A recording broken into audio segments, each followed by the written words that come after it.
3, 2, 1!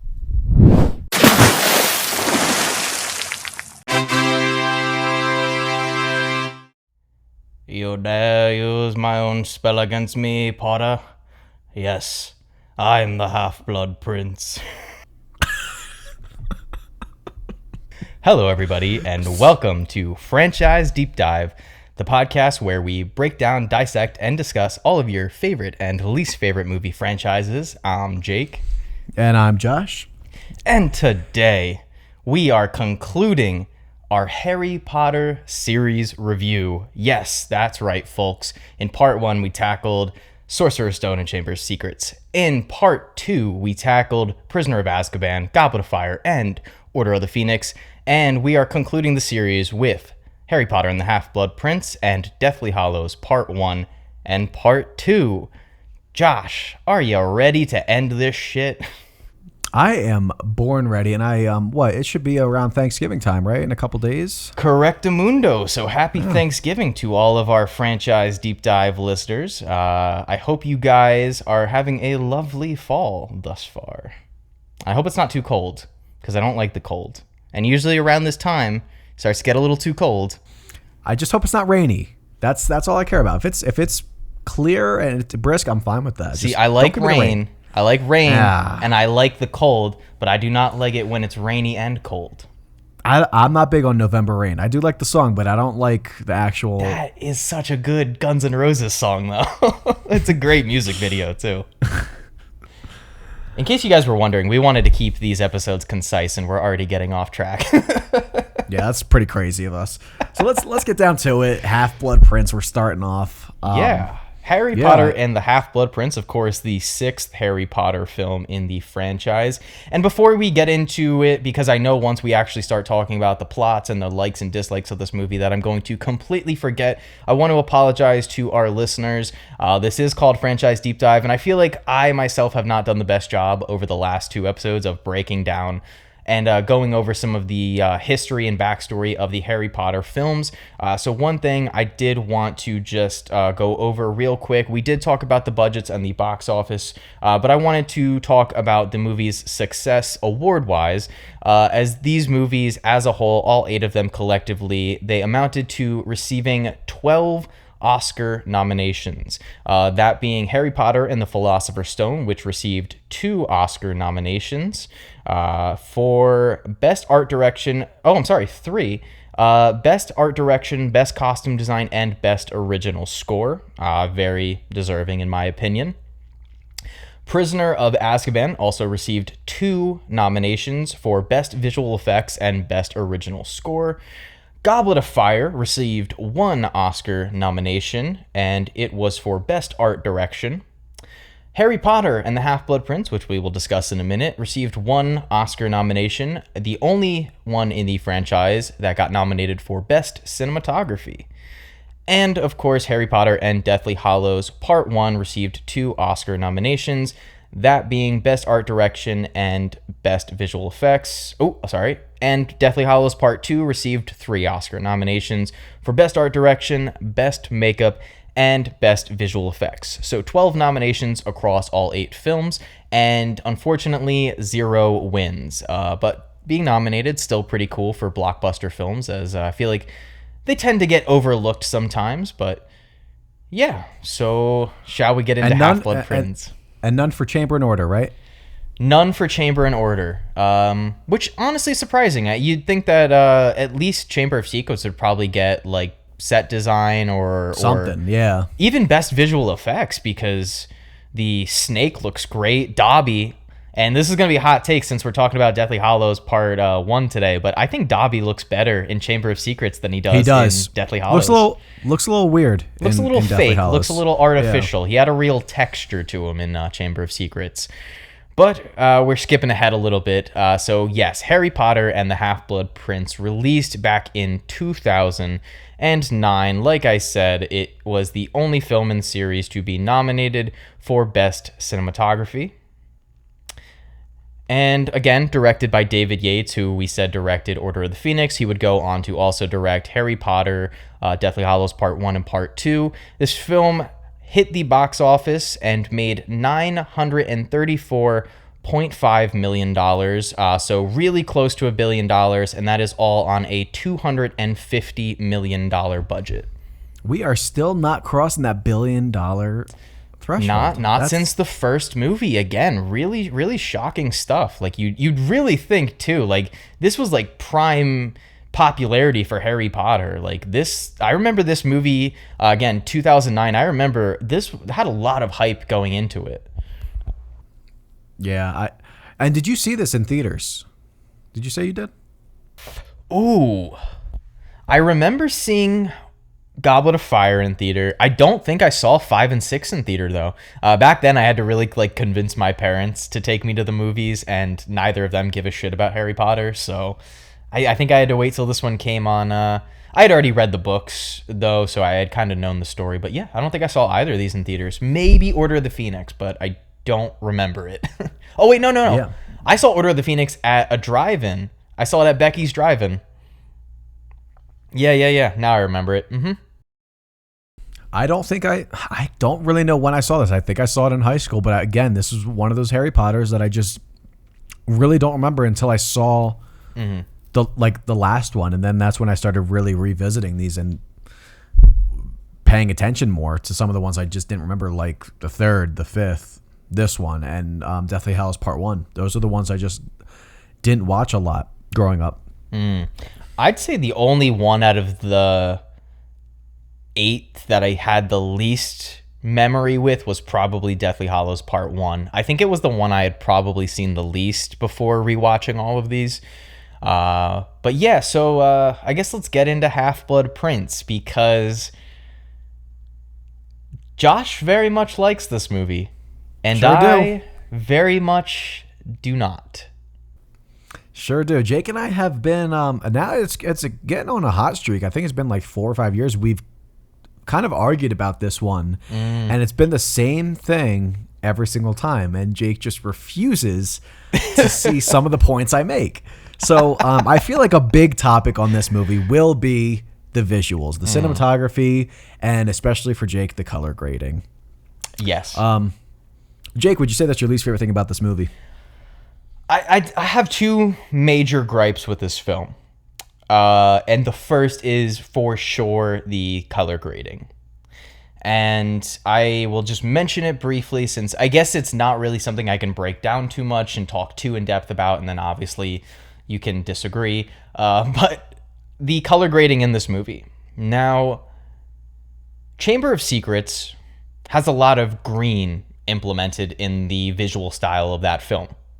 A lot of the stuff with the chamber itself has a lot of green production design.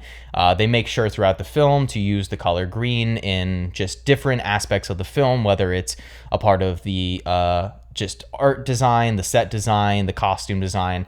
They definitely make it a point in that film. However, the first 2 films have a very similar visual style where they were shot on film. There isn't a ton of digital color grading, because for those who are unaware, the first use of digital color grading was with the film, what was it? It's the one Coen Brothers film, Oh Brother, Where Art Thou? First instance of digital color correction. So there's a very authentic, real look to those first 2 Harry Potter films, even the second one, which does implement green. Whereas this film decides that every single shot in this movie should be desaturated to the point of, in some shots, almost looking black and white, depending on the lighting, and encasing the entire screen in a very dark, dingy, kind of ugly, in fact, very ugly, green color grade. If you guys think The Matrix looks green, give Half-Blood Prince a watch, and it is next level.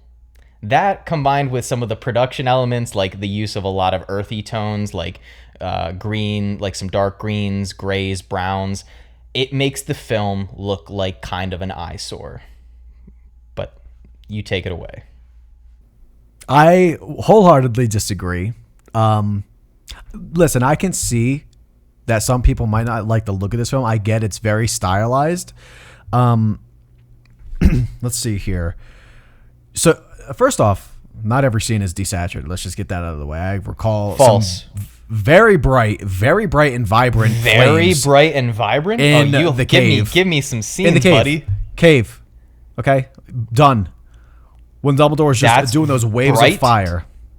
It's still Yeah. extremely dark. Yeah, the fire looks cool. And you know why the fire looks cool? No, it's completely vibrant and like actually saturated. It's like orange and it's watch it again. The fire is orange, and the only reason it's noticeable is because throughout the rest of the film, every time you see a flame, it looks white because it is so desaturated. That's where when I didn't mention this, but not only is this film ugly in the color grading, it's also inconsistent. Because there is that one scene. And the cave, I love the cave stuff. Color aside, I love the cave stuff. But it throws me off when the flame that Voldemort casts with his spell is extremely orange. But every time throughout the rest of the film, when you see a flame, whether it's one of the torches in the mess hall or just throughout the castle, it nearly looks white because the saturation is turned down so much and they throw that greenish brown color grade over it.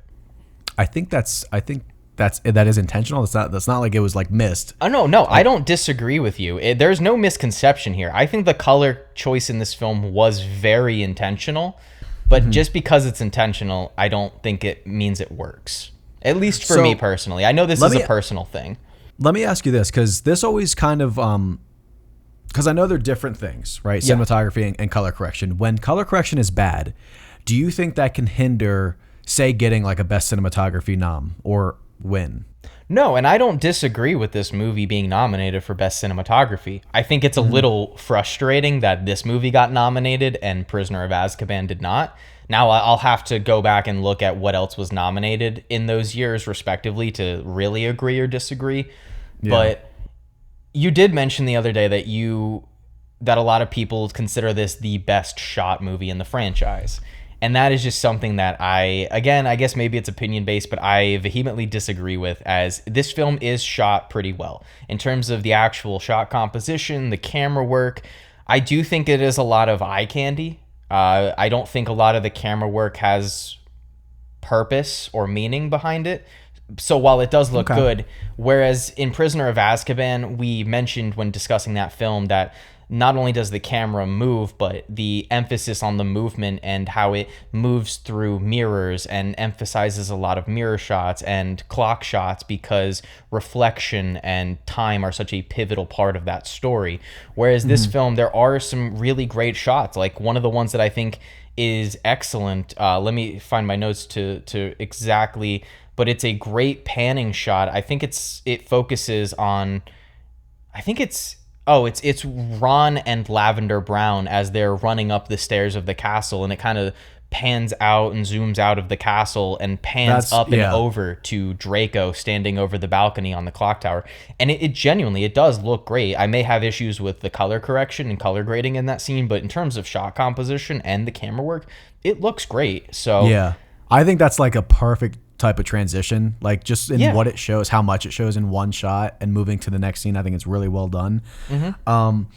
There's a couple articles that really just like highlight some frames that kind of just remind you like some of the good frames, and where I am fine when people say Prisoner of Azkaban is like just looks better and a better shot, whatever, that's fine, because both these films are the standouts to me in terms of like artistic vision, in terms of like attention brought to cinematography.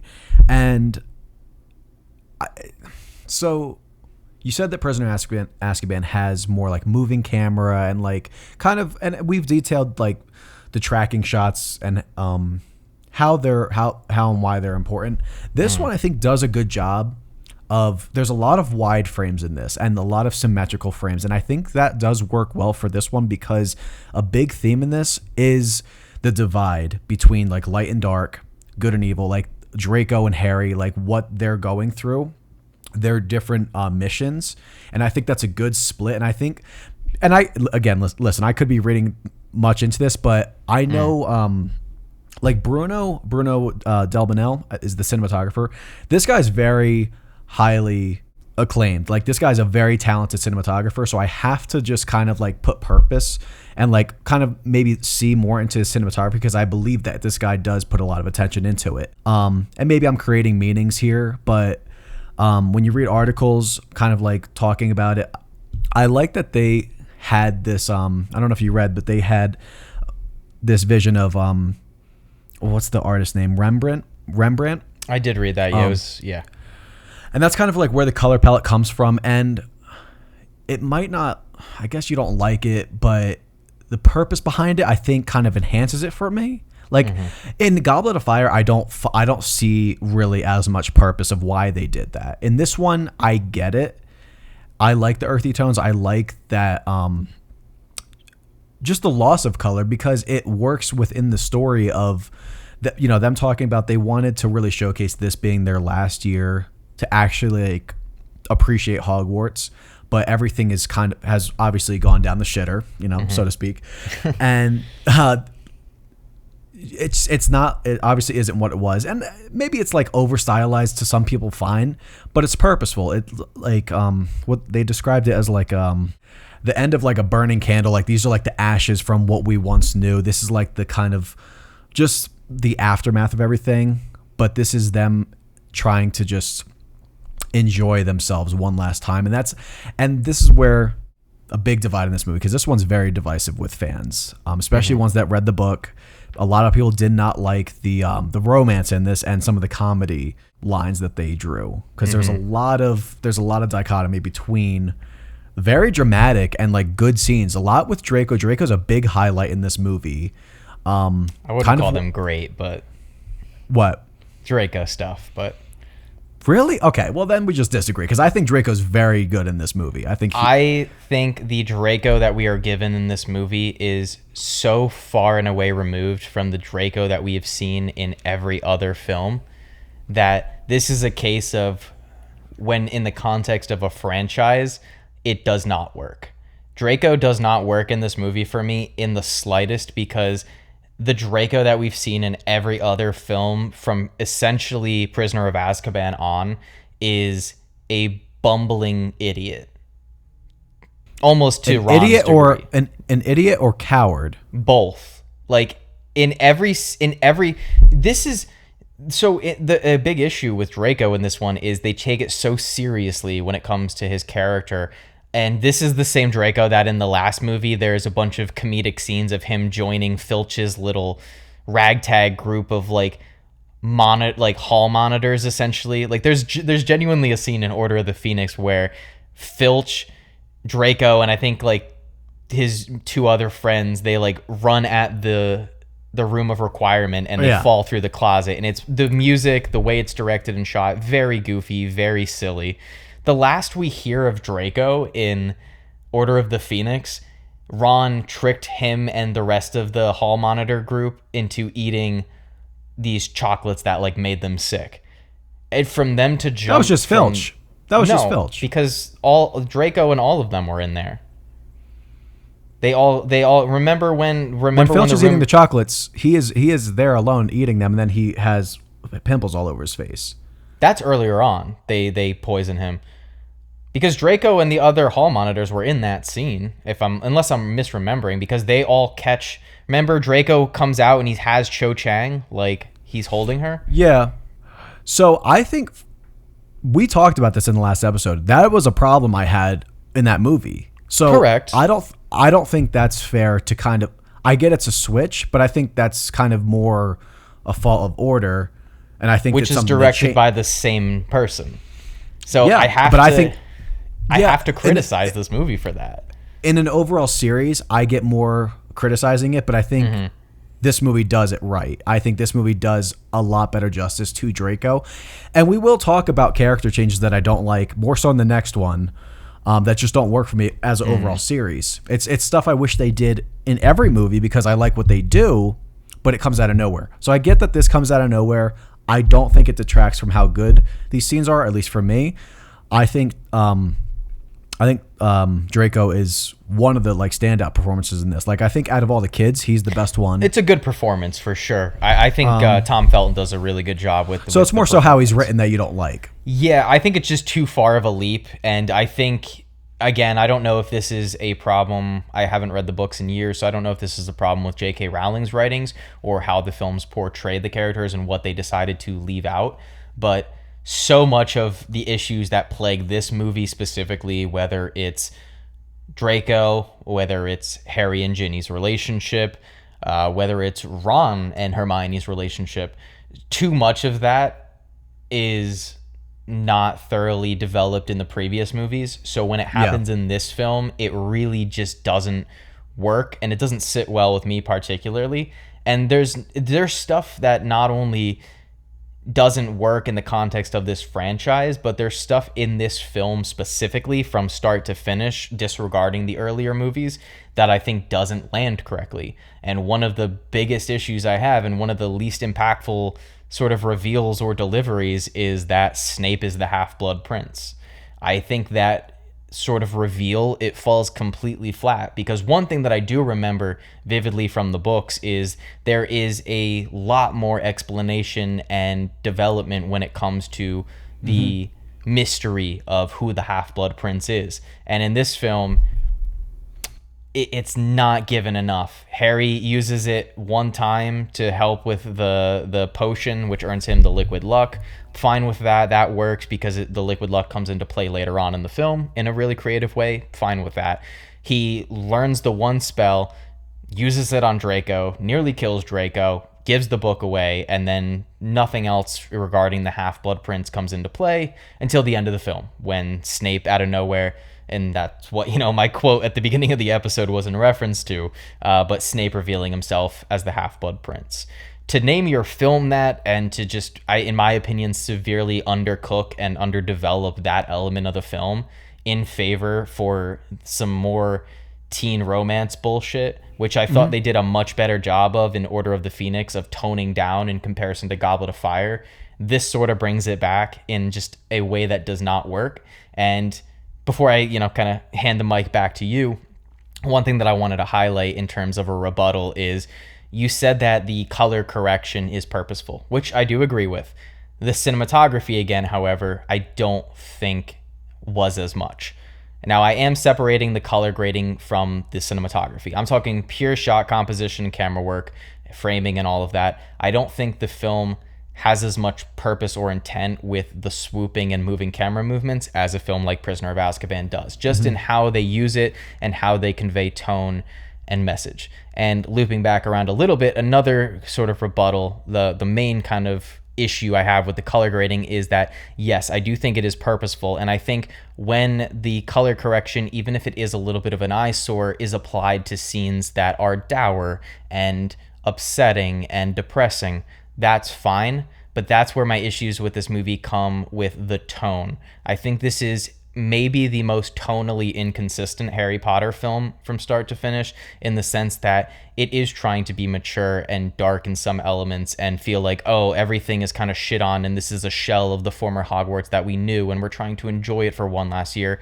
That all gets ruined when there's just straight up comedic scenes in this film that are very intentionally comedic, and the tonal issues with it just remind me, not to the same degree, but very heavily remind me of the Star Wars prequels, in where so much of the comedy in those films undercut the dramatic tension because of how they're written, where they're placed in the film, and just the overall editing. And I just don't think the tone in this movie works well with how it looks.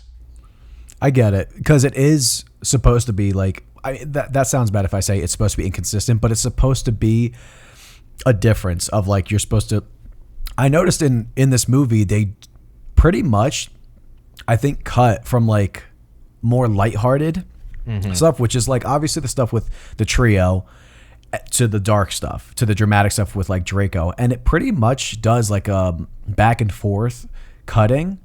So I see intent on trying to create this divide between both parties in the school. And I personally like seeing, I do agree with you I think some of the comedy just doesn't hit.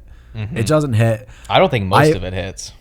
I appreciate the kind of combining the lighthearted tone more so, because I think it works well with what the characters are trying to experience.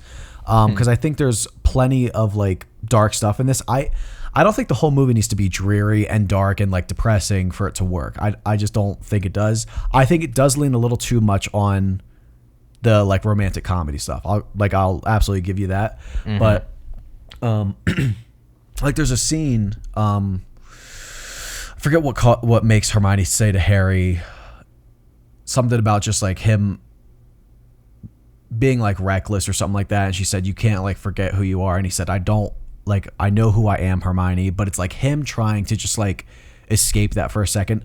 He still has like his scenes with Dumbledore, with Slughorn, which I like all of that. I don't know how you feel about his like assignments with Dumbledore, his scenes with Dumbledore. I like all them.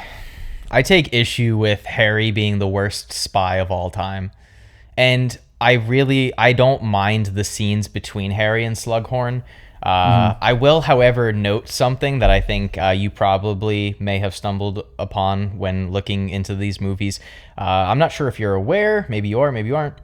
Daniel Radcliffe considers this his worst performance, and I tend to agree. I don't think Harry is very good in this movie. I think it's a noticeable step back from Order of the Phoenix, and I don't want to get too much into that because I do know that Daniel Radcliffe has said that he was struggling with alcoholism at the time. So he even says himself that he can watch certain scenes from this movie and he knows, I was kind of intoxicated for that. Yeah. Which makes me wonder if the Liquid Luck scene, which is the one scene that I do think is very funny in this movie, was him actually being a little intoxicated because he acts I didn't know kind of like it. I actually don't think I knew about him struggling with the alcoholism. Like I didn't know like while he was filming he was struggling with like in those scenes. Yeah. But I knew he regarded this as his worst, which that's fine. If he does, I don't. I think he's considerably worse than the first one. Like, let's be real. I get he's a kid, but like, yeah, I don't think. Like, I think he meant in the sense that in every film he always felt like he progressed in his performance and acting, whereas in this one it felt like the first time he took a noticeable step back. That's fair. Then I see it because like 1 through 3. I think he's better. Like it's 4 that he like that I start. I mean, actually, every film he does take a step up. Fully agree. Fully agree. Which is crazy to see the step he takes in the next one. Like that's like the biggest step. Which I don't know how long he was dealing with alcoholism. Like if that stopped during this and like in between this and Deathly Hallows, or if it was still going on. Yeah, I don't know because I have no issues with his performance in either of the Deathly Hallows films. Yeah. So. This one, there were certain scenes where I felt like genuinely like he didn't want to be there.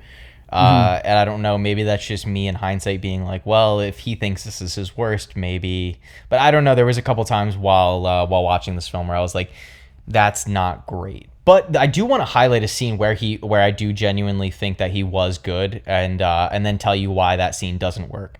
But his performance is good. I think the scene where he fully confronts Professor Slughorn, I think that's very good. I think that's a good performance on his part where he says, because Professor Slughorn makes a mention of his Harry's mother gifting him this fish, and it was a very sentimental thing. And then Harry kind of takes that and says, because the whole movie essentially revolves around Harry trying to pry Professor Slughorn of a core memory which would help maybe defeat Voldemort, which I have loads of issues with, and I will tell you about in a minute. But in terms of this actual scene, I do think that I really appreciate Harry's performance because he goes into this whole spiel where he says basically, be brave, Professor, because if you just don't help us, and I'm paraphrasing, of course, but it boils down to if you don't help us right now, then you are disgracing my mother. And if you don't help us now, then there will never be anything better than this. It'll just get worse and worse and worse. And I think it's a really good performance and a really good delivery from Daniel Radcliffe. However, I do not like the plot of this movie. And I will wrap sort of back around to my original sentiment in which I said I have 2 major gripes with this film: the color correction And I think this movie is kind of illogical and kind of dumb, but also this may be the most boring Harry Potter film. You can like the scenes, you can enjoy the characters, but this film does not do anything for 2 hours. Nothing happens for about 2 hours until Dumbledore approaches Harry and says, hey, let's go on a mission together. And then the movie gets good. And the last 30 minutes are great. And I genuinely love everything from that point on.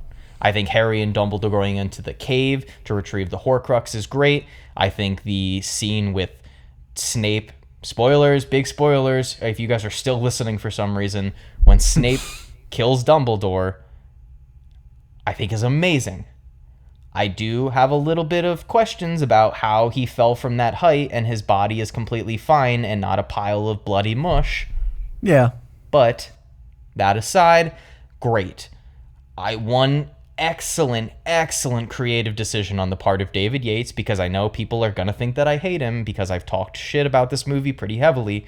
I think he is a fine, competent director, but an excellent creative decision on his part is there is no music after the death of Dumbledore. After the kids put their wands in the sky and they illuminate the, what is it called? The dark mark.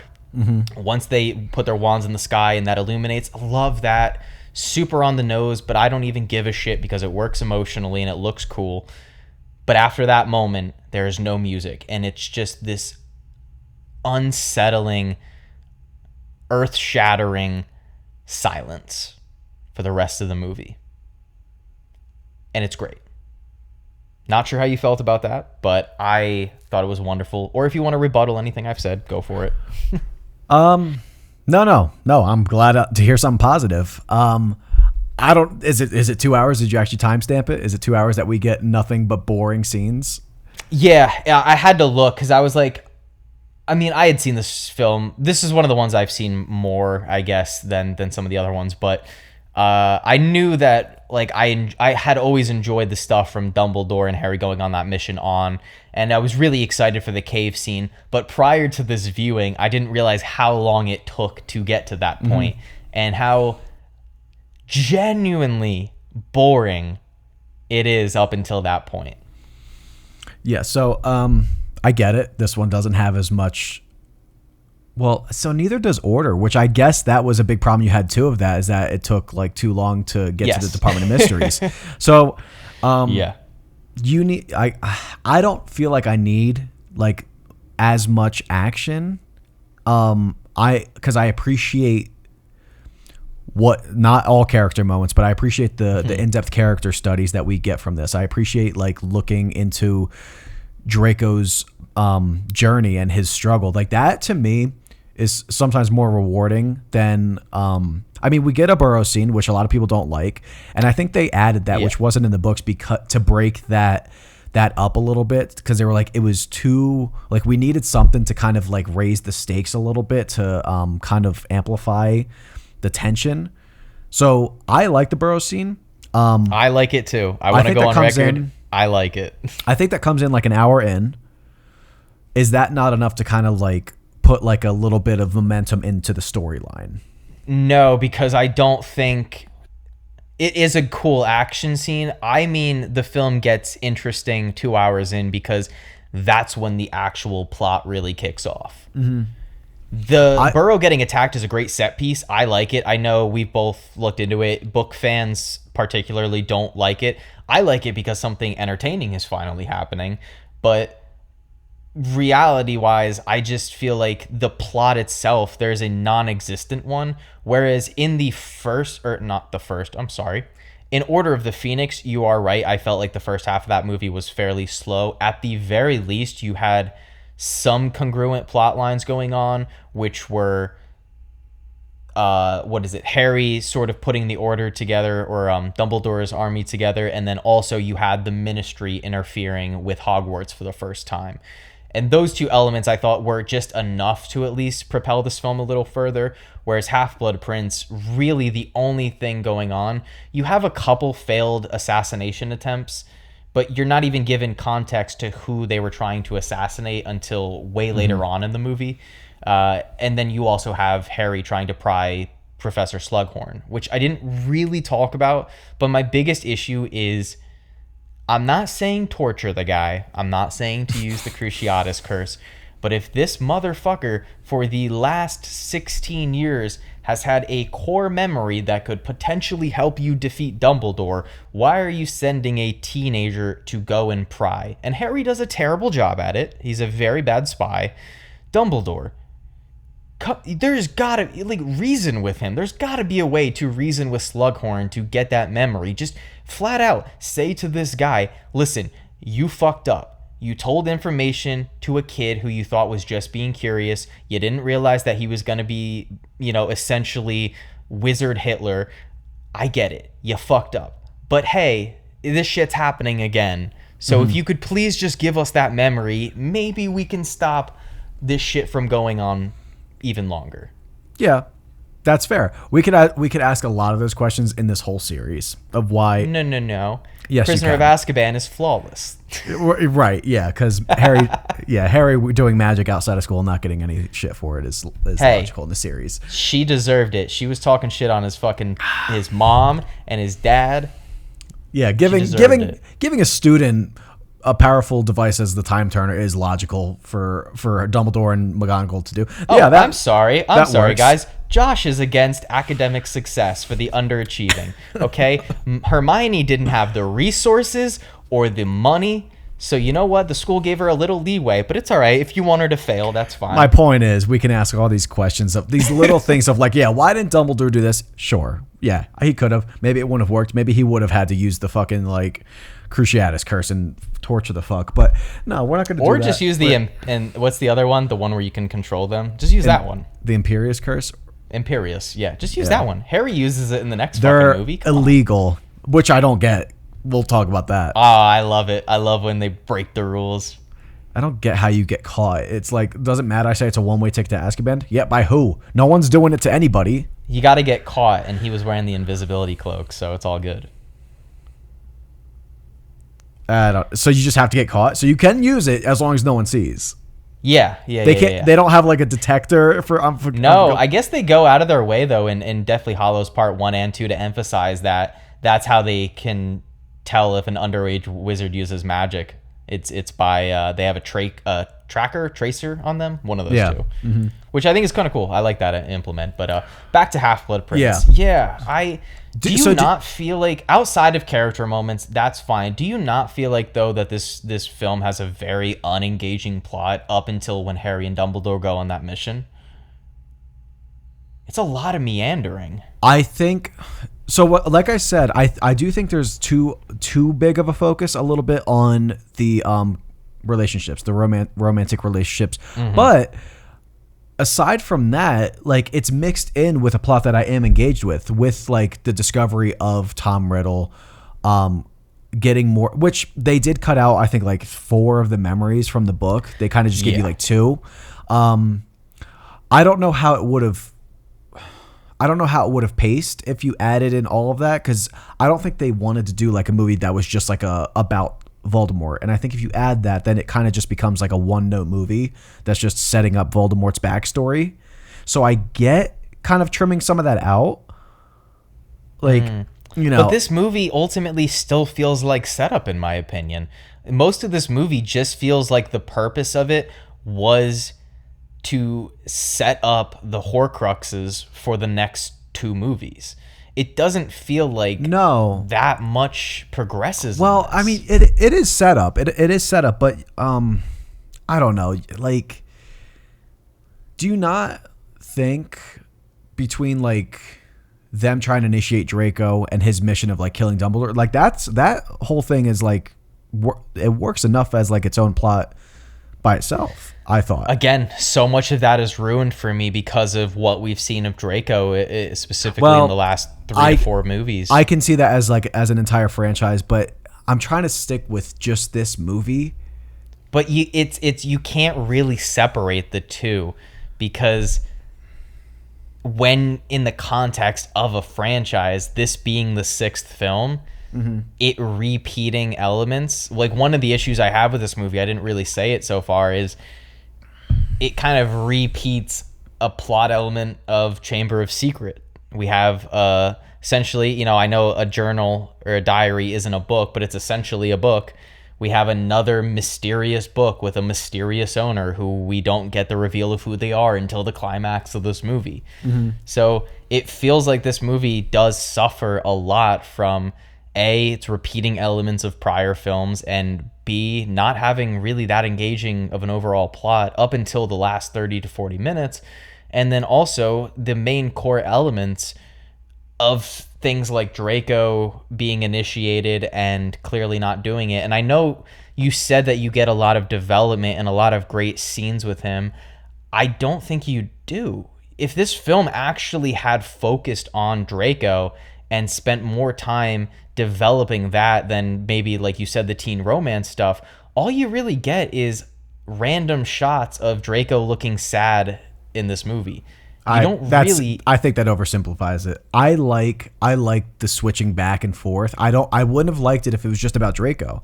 I like seeing scenes where like people are actually like living like a just a normal life, like that, things that like really don't matter in the grand scheme of like what's going on out there, but that's what Draco's dealing with. It's not just like scenes of him sad. It's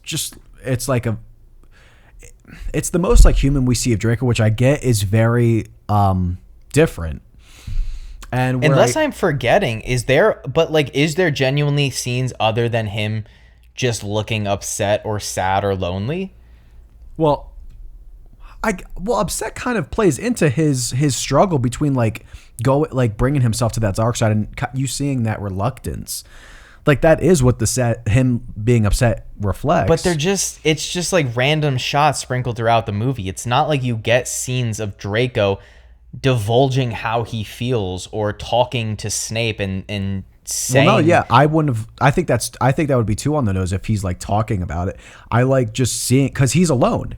He's isolated. He doesn't have. But for Draco to be such an important part, quote unquote, in this film and franchise, and for them to have not developed him in any of the prior films, and then in this film also not develop him. To me, development is not, it doesn't service me enough to just have shots of the character looking lonely and upset. Yeah, I think there's some cool, I guess, that stuff he's shots doing. Like, there's a bunch of the cabinet stuff. There's like, I think the bird scene is good. I have so many issues with the fucking cabinet shit. It is so fucking stupid. Everybody is such a fucking idiot, because Arthur early on in the movie tells Harry about the cabinets and everyone's like, well, okay, that's interesting. And then later on in the movie, they keep dropping hints about Draco being in the room of requirement and there being a vanishing cabinet there, and the vanishing cabinet in Borgin and Burke's, which I do like seeing return because that's where Harry teleports to in Chamber of Secrets when he says Diagon Alley instead of Diagon Alley, so that's cool. But everybody seems to fucking know that there's a vanishing cabinet and that Voldemort used them during the first Wizarding World War or whatever. What do they think he's doing in there? Do they think Draco's going in there and yanking his dick? Like, what could Draco possibly be using the room of requirement for? It's already established that his dad was arrested at the end of the last film, so everyone knows Draco's dad is a fucking Death Eater. It's exactly they don't how know I there's felt a second about one. Lucius. They don't know there's a second one. It's just frustrating because right before Harry goes on the mission with Dumbledore, they mention it. They're like, what if there is a twin cabinet? And they go, well, so what? What do you mean, so what? Yeah. Everybody's just acting like a fucking idiot in this movie.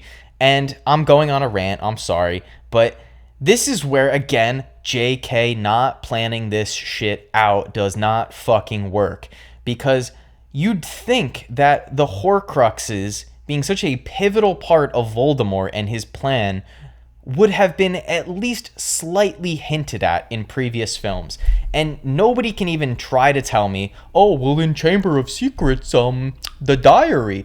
Why would Voldemort entrust a piece of his soul which there is only 7 of, as we are told later on. A man says 7, like that's not a lot. Oh, I actually looked into that.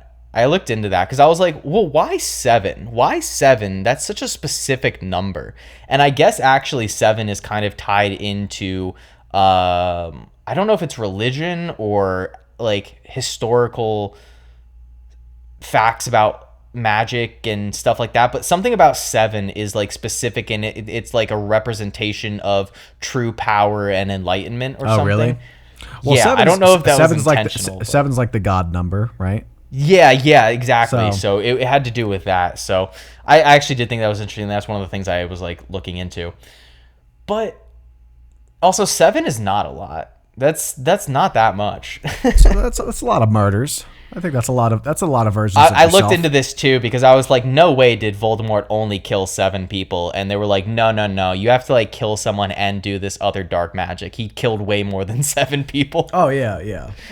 But yeah, so some of the plot elements raised a lot of questions. I'm sure a lot of them probably answered in the books, but I googled them anyway. But no, I don't know. I overall, I just have a lot of issues with the plot and tone of this movie. It's fine, I guess. I guess it's just a matter of how you read it. When you read it, it seems like to you, it's sort of a dichotomy, like you said, of these students trying to still be students, still be kids, and experience Hogwarts and live their youth and whatnot. But to me, it just really comes across like a very tonally inconsistent movie. You have really goofy scenes of like these teen romance, which is not handled well at all. And then you get very serious, very dreary and dramatic scenes. It just, I don't know, it doesn't. I want to ask you a couple things if you like. Yeah. How do you like Dumbledore in this? Wildly irresponsible. Again. No, as a performance. Oh, performance, very, very, oh my God, very good, dude. Are you kidding me? Michael Gambon in the cave scene is I think excellent. This is Dumbledore's standout movie. Like, for sure. It's the Dumbledore movie, for sure. So, and how do you like Slughorn? I mean, I know some people are kind of I really like Slughorn. Yeah. I think I do have an issue with the whole plot revolving around this core memory of his, but other than that, I think the actor, I forget his name, I know he's from Hot Fuzz. He does an excellent job. He's very, very good in this movie. He's both funny but also serious when he needs to be. It's just a good, again, I have no issues with the acting. He's such a quirky guy. I always assume he's like somewhat drunk as a teacher all the time. Like he just, especially when he goes to the 3 broomsticks, like he definitely drinks. I see, and then I love that. I know the comedy mostly doesn't work in this movie for me. I think I mentioned it earlier, but the whole scene when Harry takes the liquid luck and he is essentially acting drunk in that entire scene with Slughorn, and it leads them to Aragog's death, which another callback to Chamber of Secrets. If you were scared of that big spider, well, you're all safe because he's dead. And they have this little funeral scene, and it cuts to Hagrid and Slughorn drinking, and they're singing and they're drunk. And then I always loved how Hagrid just passes out. Like he just leans his head against the wall and starts snoring immediately. I do enjoy that little bit. But so one thing that we didn't really talk about, the cinematography. I think this movie is lit so nicely. No. That's crazy. I don't even get why. All right. You know what? Jake has his mindset. Because bad color grading can ruin good lighting. Every scene looks desaturated. Oh, this is what we're going to talk about. This is what we're going to talk about. So I brought up this guy's work in the past, and I said, Jake, do you like Inside Llewyn Davis? And he said, that's not, you can't even bring that up because that's a different movie. But my question is, does that movie look good? That movie intentionally looks gross and dreary. And again, you're gonna make it sound like I'm inconsistent. But if you've been listening to me this episode, I am very consistent. As I said, that color grading in Half-Blood Prince would work if not for the overtly comedic tone in a lot of the scenes. If the film was dreary and drab, it would work. And let me say this, because Deathly Hallows Part 1 and 2 are pretty depressing movies, but every scene does not look like it was dragged through diarrhea water. That's all I'm going to say. So you didn't answer my question. All I'm going to say. Does Inside Llewyn Davis look good? Do you think Yes. cinematography and coloring look good? I think the color grading looks ugly, but intentionally. Yeah, so like obviously, And it works for that Yeah. story and plot I way think- more than this film. I think The Matrix sometimes looks ugly, but I think it works for the film. I thought you had an issue with the color Sometimes, grading. sometimes. Yeah. But yeah, but I don't think it's fair to compare a big blockbuster that's my problem. action adventure movie to an independent drama. I think the That's- color that is- grading No. because I don't think it suits this film. I don't think it suits this story. And Inside Llewyn Davis, that is a very depressing story about a failing artist trying to move past his best friend and artist friend's suicide. All right, let me ask you this. It works. If you Yeah. just saw stills, frames from these movies, you had no context, you didn't even know the title of them. You never heard of them, and you just saw frames Yeah. from them. Does one movie look good and one movie looks awful? You're cherry picking. I'm not. This is a very valid question. I think I do agree it's a valid question, but I don't think it's fair to compare two different films and to use still images to compare them. This one is Because I very think- drama heavy. This is I not think just a visuals- blockbuster. Yeah, but And like it you said, it's not doesn't even fit treated. It's not even treated like a blockbuster. It treats itself more seriously like a drama film. Order of the Phoenix and Deathly Hallows Part 1 and Part 2 are both definitely on the more dramatic, heavy-handed side when it comes to Harry Potter films, right? That's the whole point of the end of Goblet of Fire, is that this is a final change. The series is not going to be the same from here.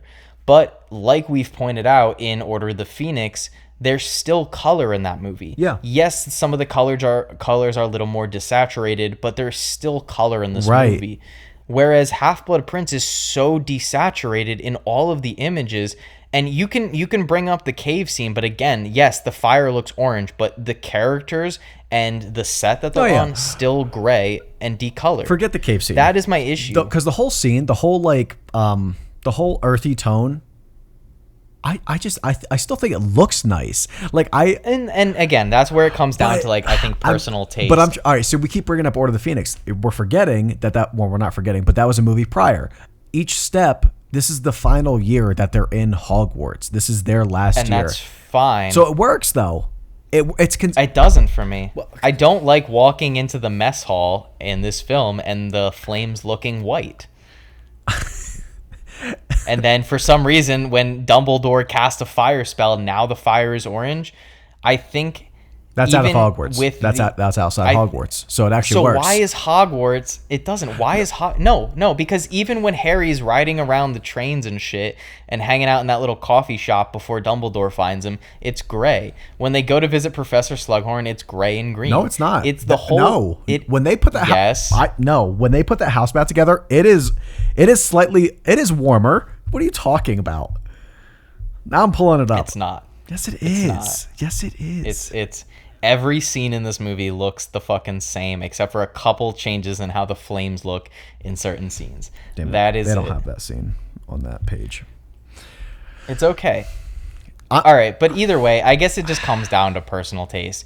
Again, though, I don't think it's fair to compare Inside Llewyn Davis to Harry Potter and the Half-Blood Prince. One is like a smaller budget independent drama about a character trying to push through the shit of life, and the other is, again, it's supposed to be a fantasy action adventure, still kids book, or YA, whatever you want to call it, YA.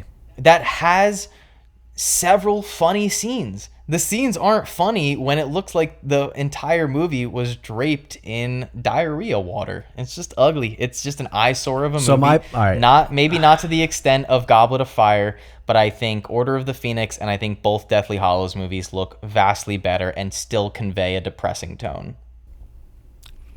Whatever. I really do not think it matters, because I think if this movie was like, So then I don't know, you brought up, though, the color correction in Goblet of Fire. That bothered you, right? I just think they look nice. It didn't look good, and neither does this one. In terms of color, yes, again, the shots, framing, composition, They don't look the camera same work to me. all look great. They don't look the same to me. No, they're both different looking films, but I think they're both ugly in their own right. No, but I'm saying like the color looks different to me. Like this has like the sepia tones. I think those look nice. Oh, I wanted to bring up, looking this up, apparently the original color grade of this movie was even worse. It was magenta, I think, right?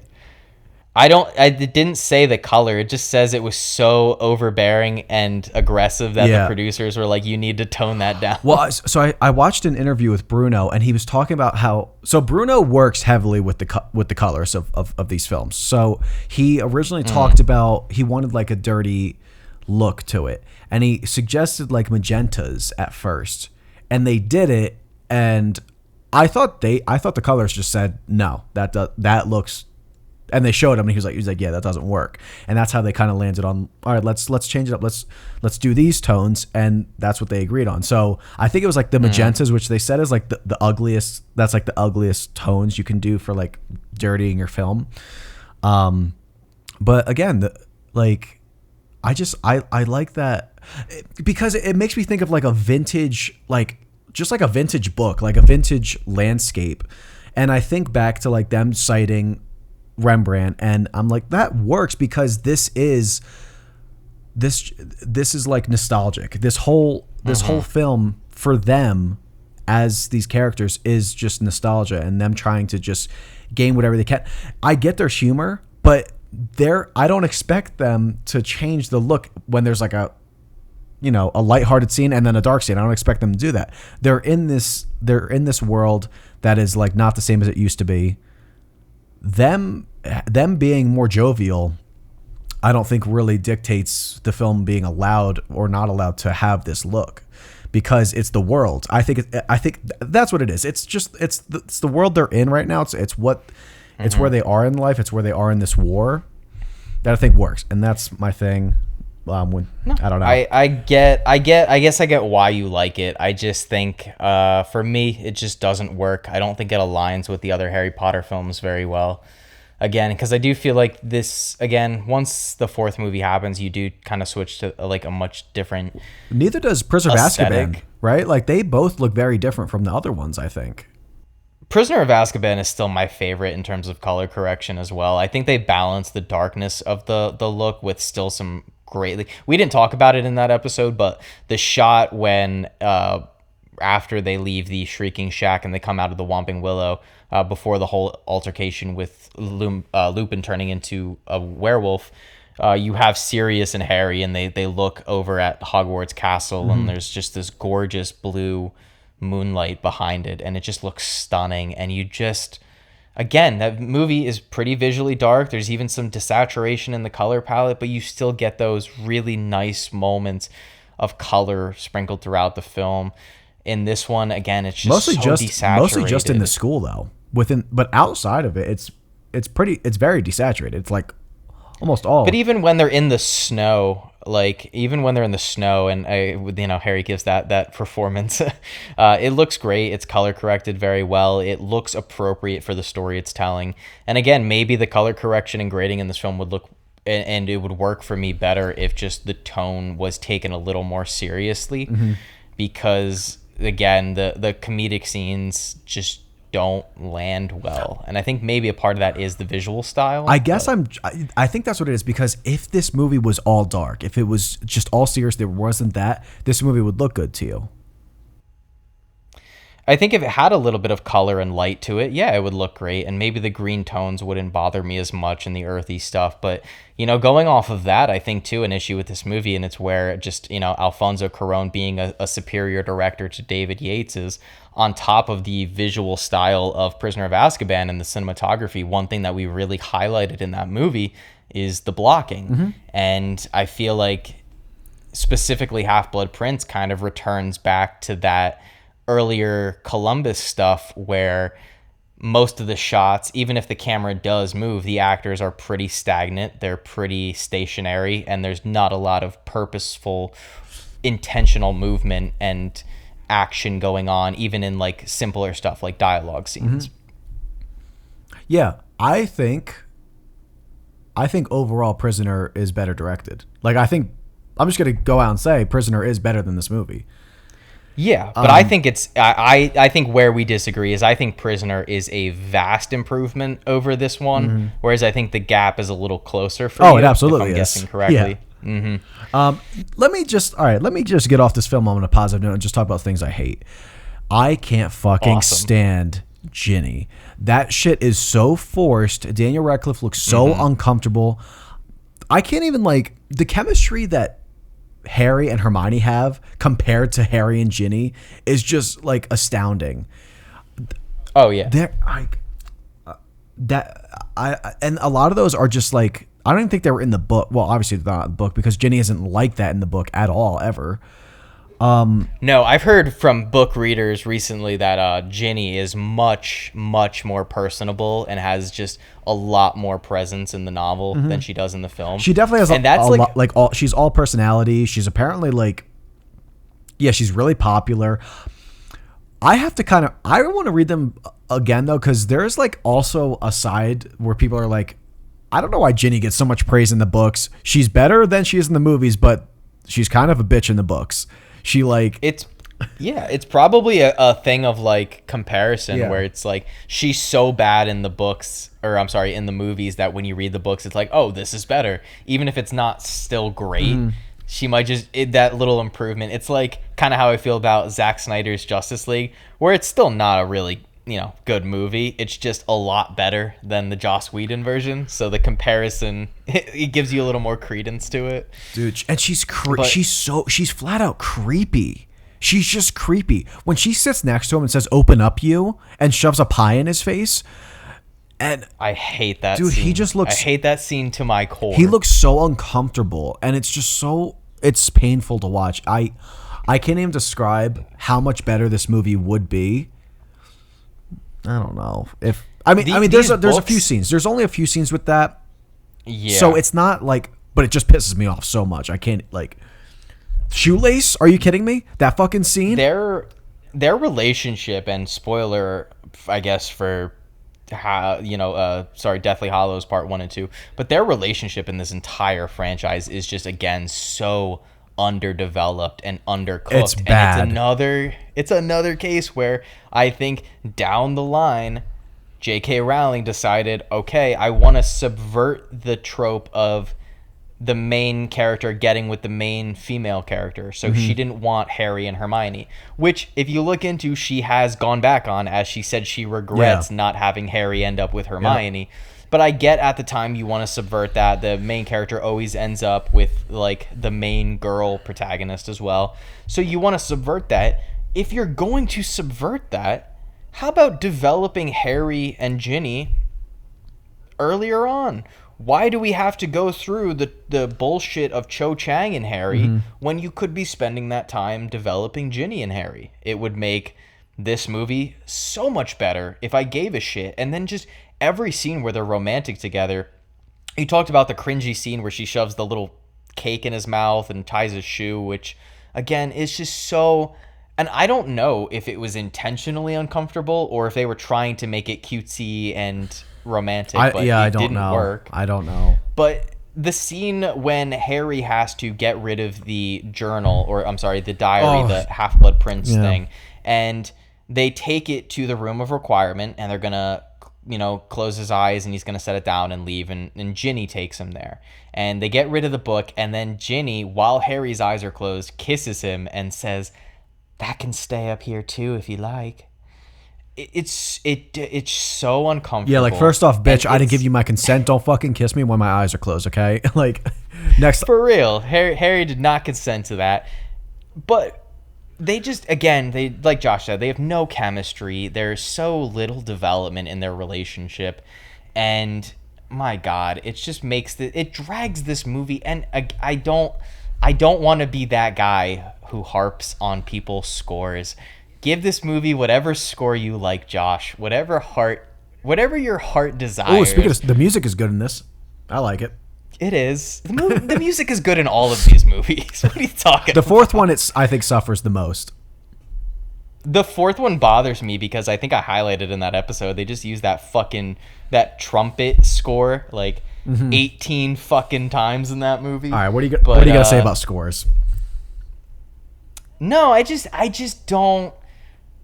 I'm not gonna give any spoiler to what you're gonna give this movie, but I just feel like you rate it a little too high when I think there's just really evident problems in the script. Like where like I'm not saying that Fear Street is as good as a lot of the Harry Potter movies, but where you criticize Fear Street for the romance stuff just dragging the plot down and the unlikable characters dragging the plot down, I feel like that does happen in these movies, and it doesn't hold as much weight to you in these ones. It doesn't hold as much weight because this movie does other things that just Fear Street doesn't do anything. It hardly does anything good. It's just kind of there. They're fun. It's just fun. It's just a fun time. You know what's not fun, though? This movie. This movie's not fun. You know what's fun? A lot of the Friday the 13th movies, and guess what? They're not good. I don't think a lot of them are fun. Well, yeah, whatever. I think they're pretty fun, but like I think the first one's kind of boring.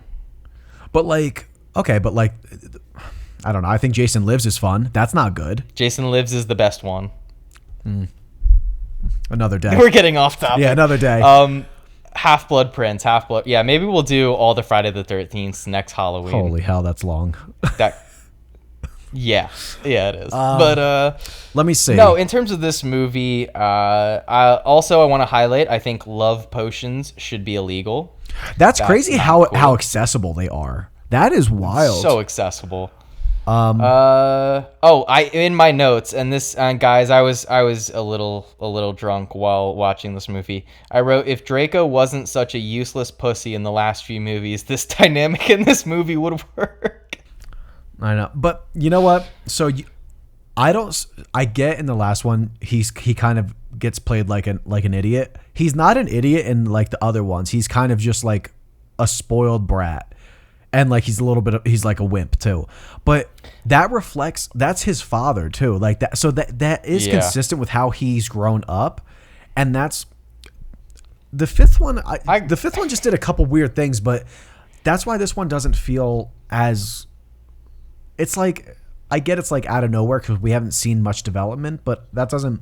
I still think they take care of his character well in this movie, within his mission, within his storyline. And he helps it a lot, I think.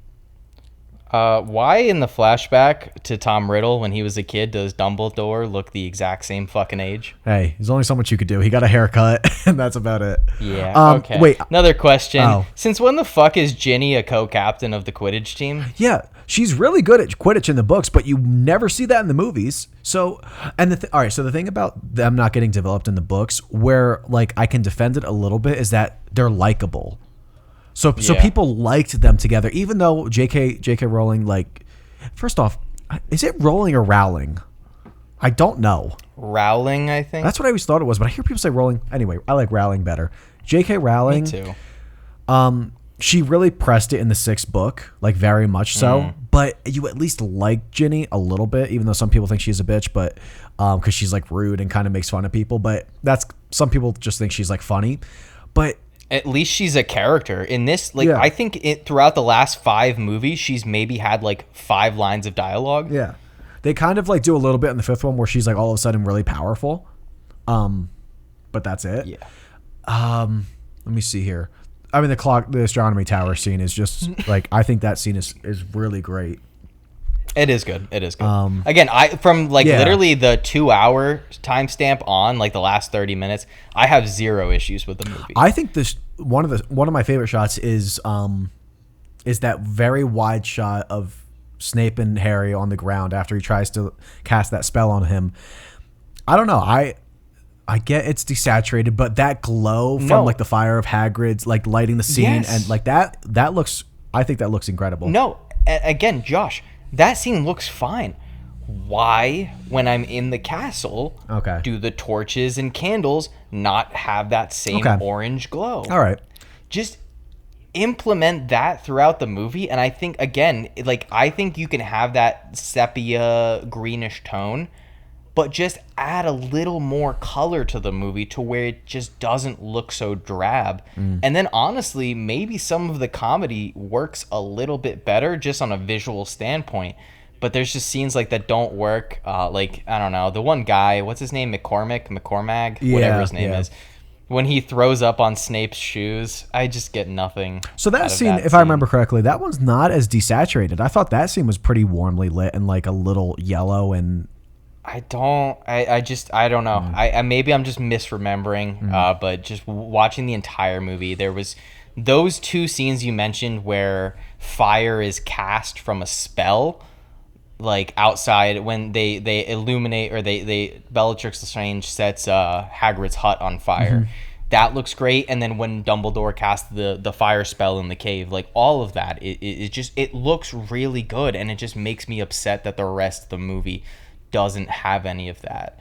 How do you like the silhouettes? And how do you like the bathroom scene with Draco and Harry? It's fine.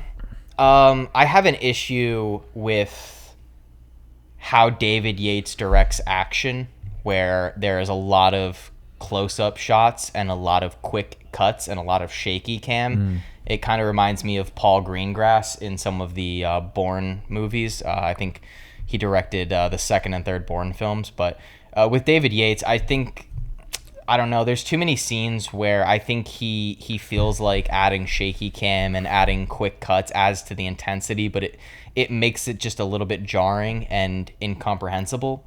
So it's fine. I think I have more issues in Deathly Hallows Part 1 and 2 than I do in that bathroom scene, but I do wish that the Sectum Sempra spell, which I think is really cool, I wish that spell got explained a little bit more in the film. I know. Because I know in the book it's explained like it's basically like a sword slashing you across the chest. Yeah. And you do kind of see that with Malfoy, where there is like a slash on him and his body starts bleeding. But I wish it was a little bit more clear. But that's just like the whole, again, everything with Snape's journal and him being the Half-Blood Prince. I thought that should have been focused on a lot more, because the reveal, I don't know if I asked you how it landed for you, but again, for me, it just kind of fell extremely flat. So yeah, in the book, I think there's a lot more like mystery and investigating from Hermione on that, because she does show a little curiosity, but they don't really harp on it too much. Yeah, it probably could have been done a little bit better to make the reveal hit a little bit more. It just kind of felt like it was like forgotten about and then brought back to light. Yeah. I see that. I don't know how you would do the movie where if you like focus too much on that too, like I think in both of our ideal worlds, you focus more on that mystery and you get rid of a lot of the teen romance. That to me is the ideal Half-Blood Prince. See, I thought it was funny. I thought the book in the closet was funny when him and Ron fight for the book and then Harry just like slaps the book. I thought that was funny.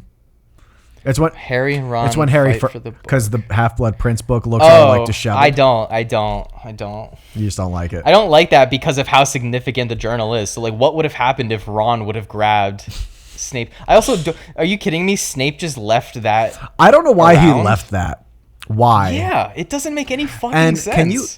Do they explain this in the books? What, you can create your own spells?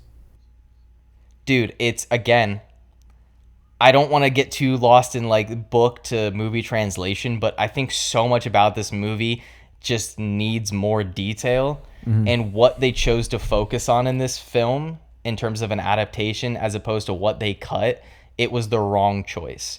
So I don't even know. Again, I haven't read Half-Blood Prince since I was quite young, and I haven't looked into too many of the book and movie differences, but from what I remember and the small bit I've looked into, it seems like where they chose to focus this story was the wrong places. And again, this is kind of my concluding thoughts. I don't know how much more you have to say, but in terms of my overall thoughts on this movie, I think the way that it looks, not the cinematography, but just the color grading and that green sepia tone, I think it drags the visuals down quite a bit, and it makes me have a hard time appreciating some of the better looking shots. And just where they chose to focus the story beats and the plot elements in this movie, it just doesn't work. I think so much of it is underdeveloped and underbaked that it just leaves you, again, the last 30 minutes are great, but it is, to me, just a real slogfest getting there through that first 2 hours. That's kind of where I stand.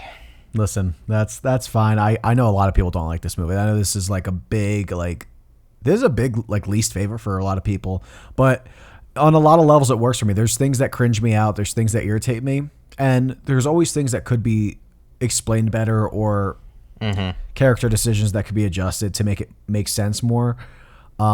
Again, though, I think a lot of the movies in the series have that, even like the better ones. That's fair. I have a couple of these shots up, and I just like when he's in Slughorn's class and they're talking, and when him and Hermione are in the library. I mean, I get it's desaturated, but like, I don't know. I just think they look really nice. Like that. I don't know that. Well, you can't really see it from there, but there's like there's like orange, there's yellow there. It's not like entire.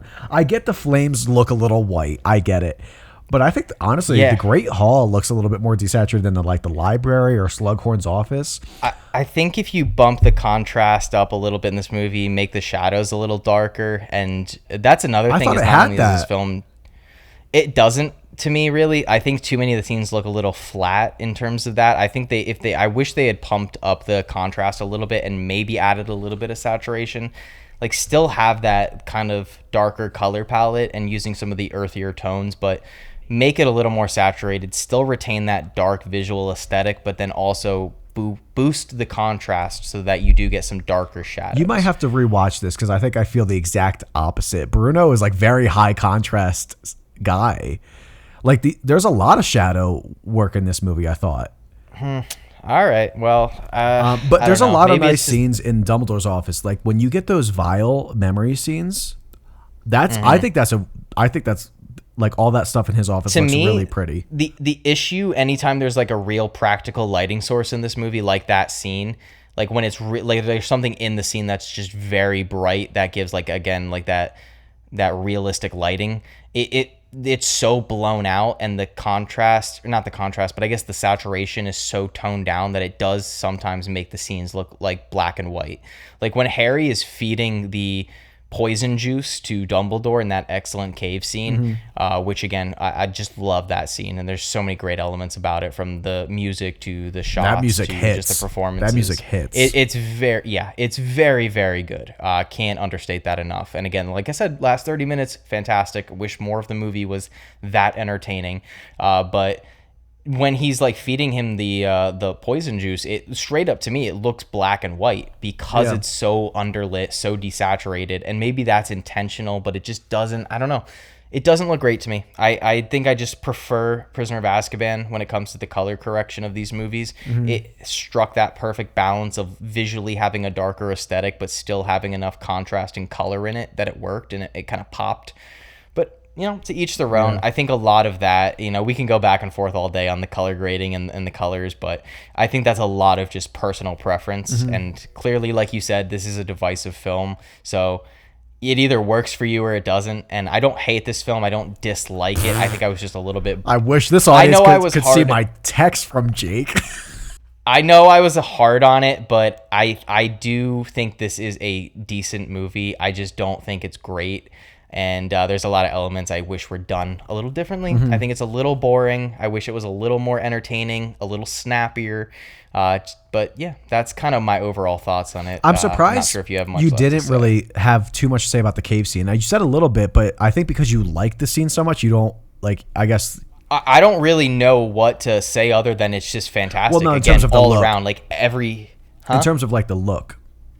Everything about it. I think the performances from Daniel and Michael Gambon are fucking amazing. I think the music is great. I know John Williams didn't do the score for any of the films past 3, but the score in this movie was really good, especially in that cave scene.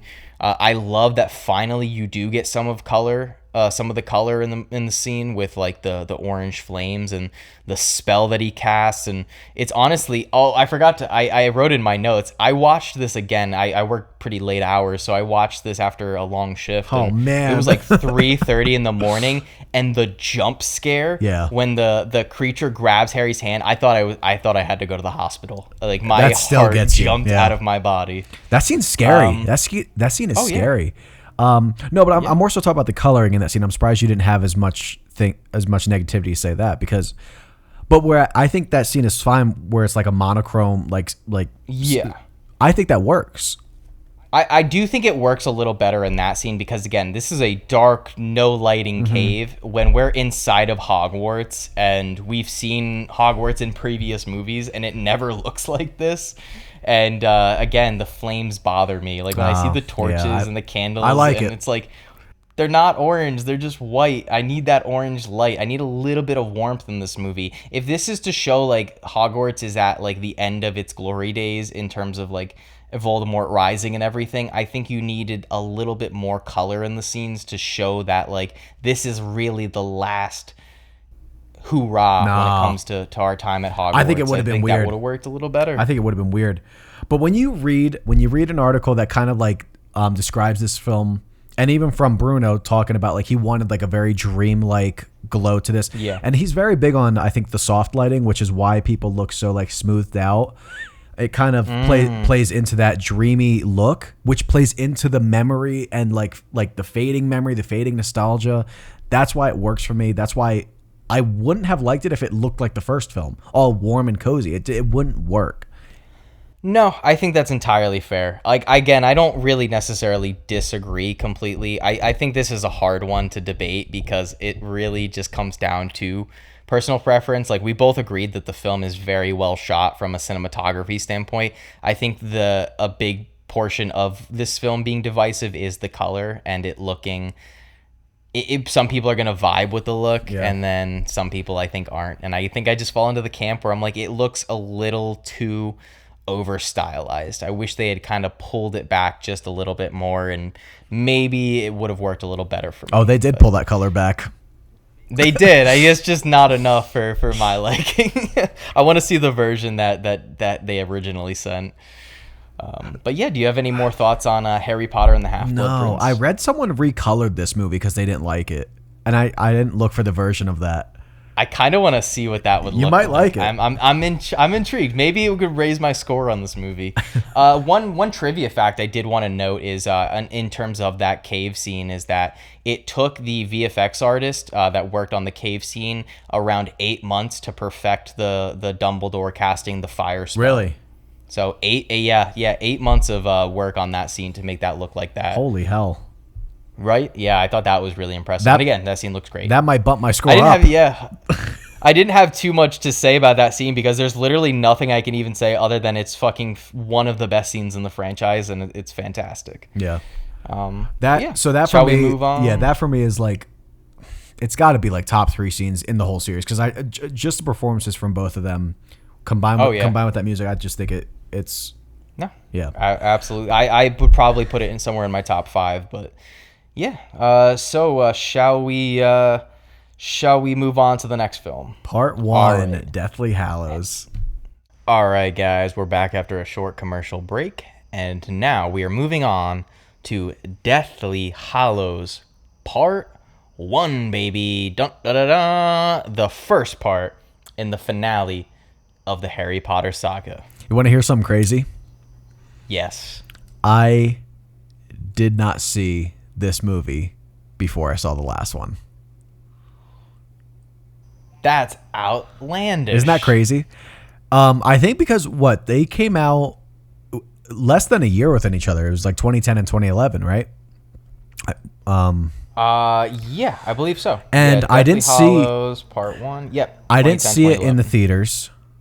And then when I went to see this one, well, sorry, not this one, the last one, Part 2, I saw it with my cousin. I was visiting them in Maryland, and she wanted to go see it, and I was like, yeah, I'll see it. And I saw it, and I still fucking loved it, the Part 2. And I was very confused with some of the parts. So that was wild of me. Yeah, because I guess Part 2 kicks off like directly after Part 1. And I know we had talked about this a little bit before we started recording, but I feel pretty comfortable talking about Part 1 and Part 2. I don't want to say in tandem, but I don't think we need to do a segmented break. Like, we can kind of just bleed our thoughts from the first one into the second one. That works for me. But I kind of want to start off by saying this movie fucking slaps. Yeah. This movie has the sauce, as the kids say. This one is probably the most underappreciated Harry Potter film in the whole series. Could not agree more, my good-looking friend. This movie, all right, so hear me out. This is a scenario in which I feel like there is a difference in the separation between a Harry Potter fan and a film fan. Because I can absolutely see why a Harry Potter fan would not enjoy this movie. But as a fan of movies, I think this movie is awesome. Because when you're a Harry Potter fan, and when you're a fan of anything, not saying everyone, I'm not particularly this way, but a lot of a certain fan base of a specific property, they like the same old, same old. They like familiarity, and that's why nostalgia is such a powerful tool when it comes to these films that are coming out in Hollywood nowadays, right? Like we just had Deadpool and Wolverine. Not that it doesn't necessarily stand on its own, but a lot of that sort of film capitalizes off of nostalgia. Hell, Marvel just cast Robert Downey Jr. as Doctor Doom, so that doesn't tell you how powerful nostalgia is, then I don't know what does. But when you're a fan of Harry Potter, you get used to the same old. Harry, Ron, and Hermione, they go to Hogwarts, and there's a new mystery, a new threat, yada yada, that just so happens to only really come to fruition at the end of the school year. So you get them having classes, you get them having, teenage bullshit that every teenager goes through, romance, issues with your friends, problems with your teachers, yada yada. You get used to that. So when Harry Potter and the Deathly Hallows Part 1 comes out, you have a film that they don't go to Hogwarts. There's no fun shenanigans inside of Hogwarts. And it's a very different movie than we've seen before in this franchise. And I think for that reason alone is why I enjoyed this viewing so much. Yeah. Not sure if you feel the same way. So we all, I think at this point we know that Jake very much values a little bit of variety in his film series, and he does not like that we have been stuck in this school for... I fucking hate Hogwarts.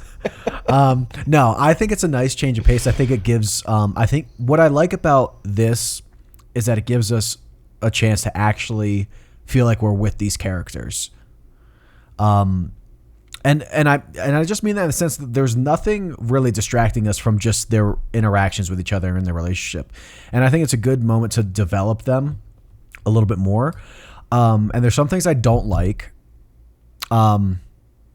naturally, but comes with everything. But no, this film, like I remember, because this was at the bottom of my list when I first Me too.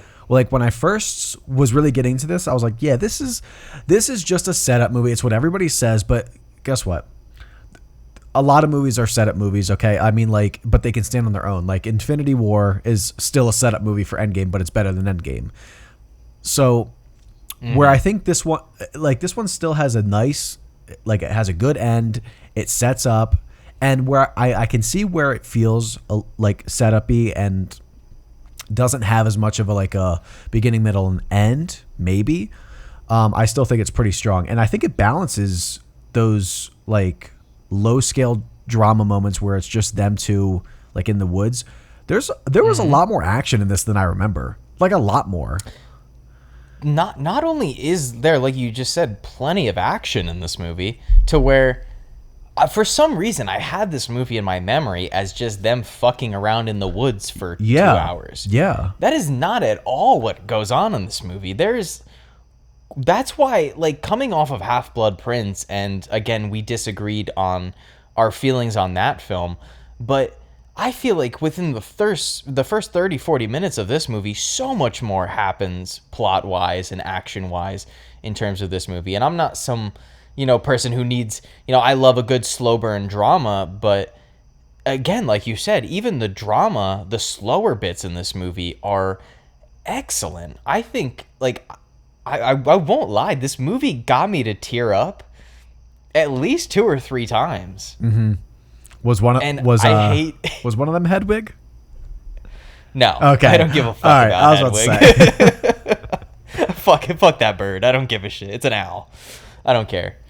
I hope it's one of the scenes. It's like it's one of my favorite scenes in this movie, but it's so well done. But I'll wait.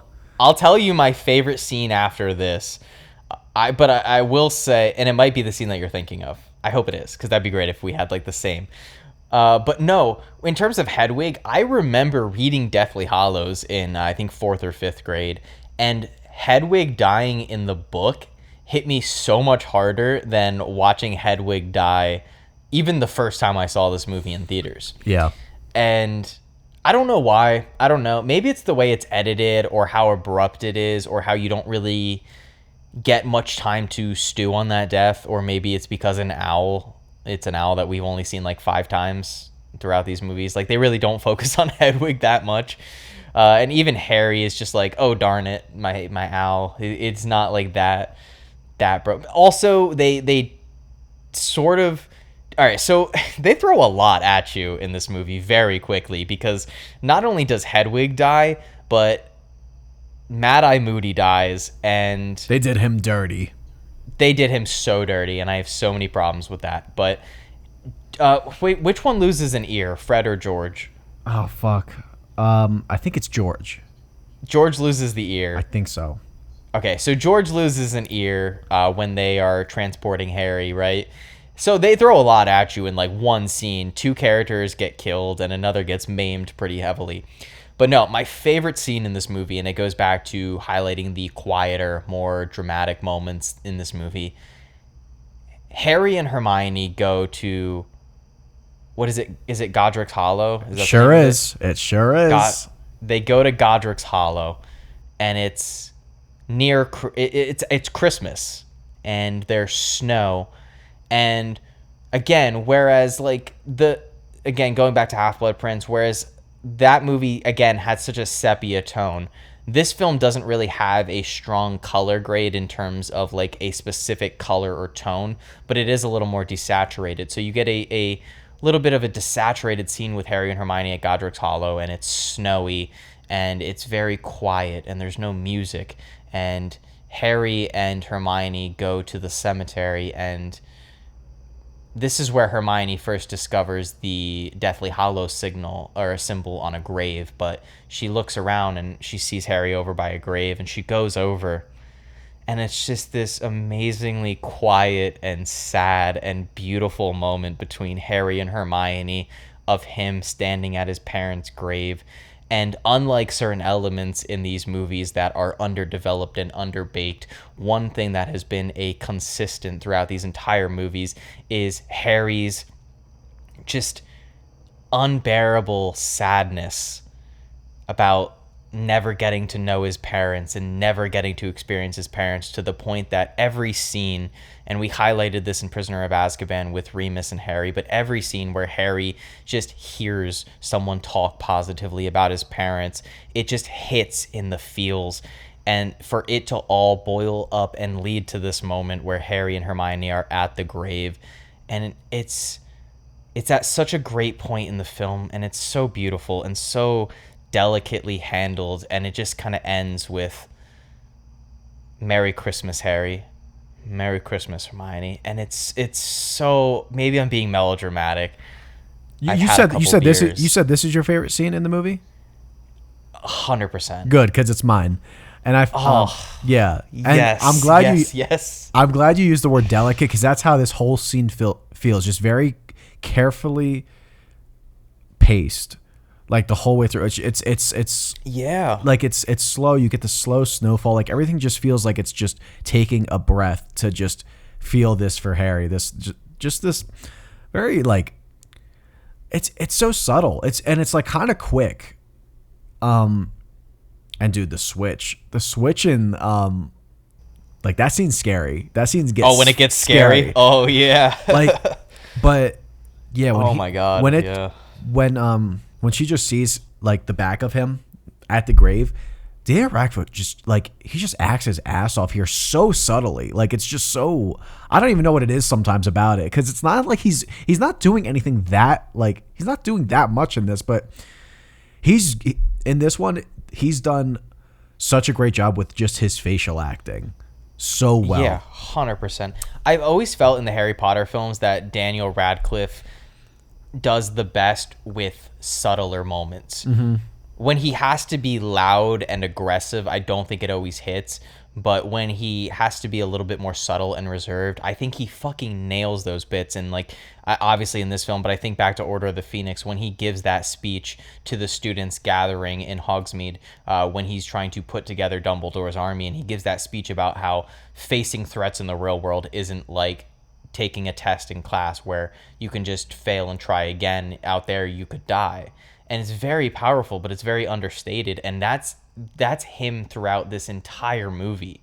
There's so many great scenes like that scene in Godric's Hollow, where it's just a very subtle but extremely powerful performance. And the leap from Half-Blood Prince in terms of his performance to this movie is just, in my opinion, drastic. And whereas I felt like Goblet of Fire, Order of Phoenix is where Daniel really started coming into his own, this is where I think I start taking him very seriously as an actor. Yeah, I agree. And that scene, nothing is said the entire time except like when she comes over and he just gives that little sniffle, wipes his nose, and just says, "Merry Christmas, Hermione." And then she just responds, "Merry Christmas, Harry." And then they just have that moment. She just leans her head on him. And like that, and that's it. Yeah. Before it gets creepy. Yeah, and then like, dude, that's fucking scary. That whole segment. Oh my god, yeah. So, what other like? I'm trying to go back to like the beginning of this a little bit. How do you like the ministry scene? Kind of like where it like throws you.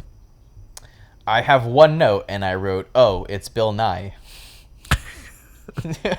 Another Hot Fuzz alum. Dude, I swear to God, every Hot Fuzz actor has been in these fucking movies. So, I really like the opening of this. I liked Hermione's whole Obliviate scene. But dude, honestly, that scene really, the whole, you mentioned the beginning. Sorry, I didn't mean to cut you off. But no, there you go. Just quick, the whole beginning, it really made me sad. Yeah. Like, this whole movie made me sad. I know we talked a lot about extended scenes and how they don't work. I think this one works really well, and I did not remember it at all. And it's when I think it goes from Hermione's Obliviate scene to Harry, or maybe it shows Ron for a second, kind of like just looking out. His is quick, but Harry, when they're like, the Dursleys are moving out, the house is all cleaned out. He goes in his old room under the stairs. But is that extended? No, I don't think that is. What is Petunia in the living room, and there's a moment where they just like talk, and you never really got that before. And she says something like, 20 years I've lived in this house, and like I'm just like all of a sudden supposed to leave, something like that. And he kind of explains that like they will get killed if they're found here, and they know that they're here. And I let me see here. I kind of forget like how it fully went, but she ends with her saying to him, "You didn't just lose a mother, I lost a sister." And that was just I thought that was just really nicely handled. Like you get like just an emotional moment from her that you just never really got in this movie. I don't know if that really hits for everybody, but I just thought that was a really nice scene between them two.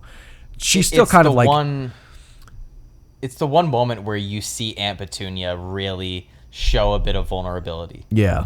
And I think that's extended. I don't remember that. If it is, then I do like that. I will say it's probably very out in the ethos. A lot of people have already talked about this, but it's something that I've always personally felt. And what really rubs me the wrong way is this extended scene is out there. You can find it. But it's the scene when there's another scene where Dudley is about to enter the car and they're about to drive away, and Dudley asks, "Isn't Harry coming?" And they say, and Vernon doesn't really know what to say, and he starts to say like, "No," and Harry cuts him off and says, "Oh, I would just be a waste of space anyway." And Dudley walks over to Harry and says, "I don't think you're a waste of space." And it really hits because the last time we saw Dudley, Harry saved him from a Dementor. And it's such a great scene. If anybody wants to, you can find it on YouTube, and I you never can saw tell it. I never saw that. Dude, it's so wonderful. And just that little moment between Harry and Dudley, it just would have really hit so much. It's like not even a 2-minute scene, and they could have really added. So, all right, here's my question though: does that scene actually work, or does it come? Yeah. Does it come very out of nowhere and it makes no sense with Dudley? If it doesn't work for Dudley, then I don't think it works for Petunia. Here's why I think it does, because their exchange is not heartfelt. She's still kind of a bitch. She's more upset about her sister. She doesn't really care. It's not really her. It's not like her and Harry like hug goodbye, and she's like, she doesn't have any words of like comfort to him. She's kind of actually like saying, "You're not the only one that lost something." Like, kind of like, I don't know. That's not really like her being kind to him still.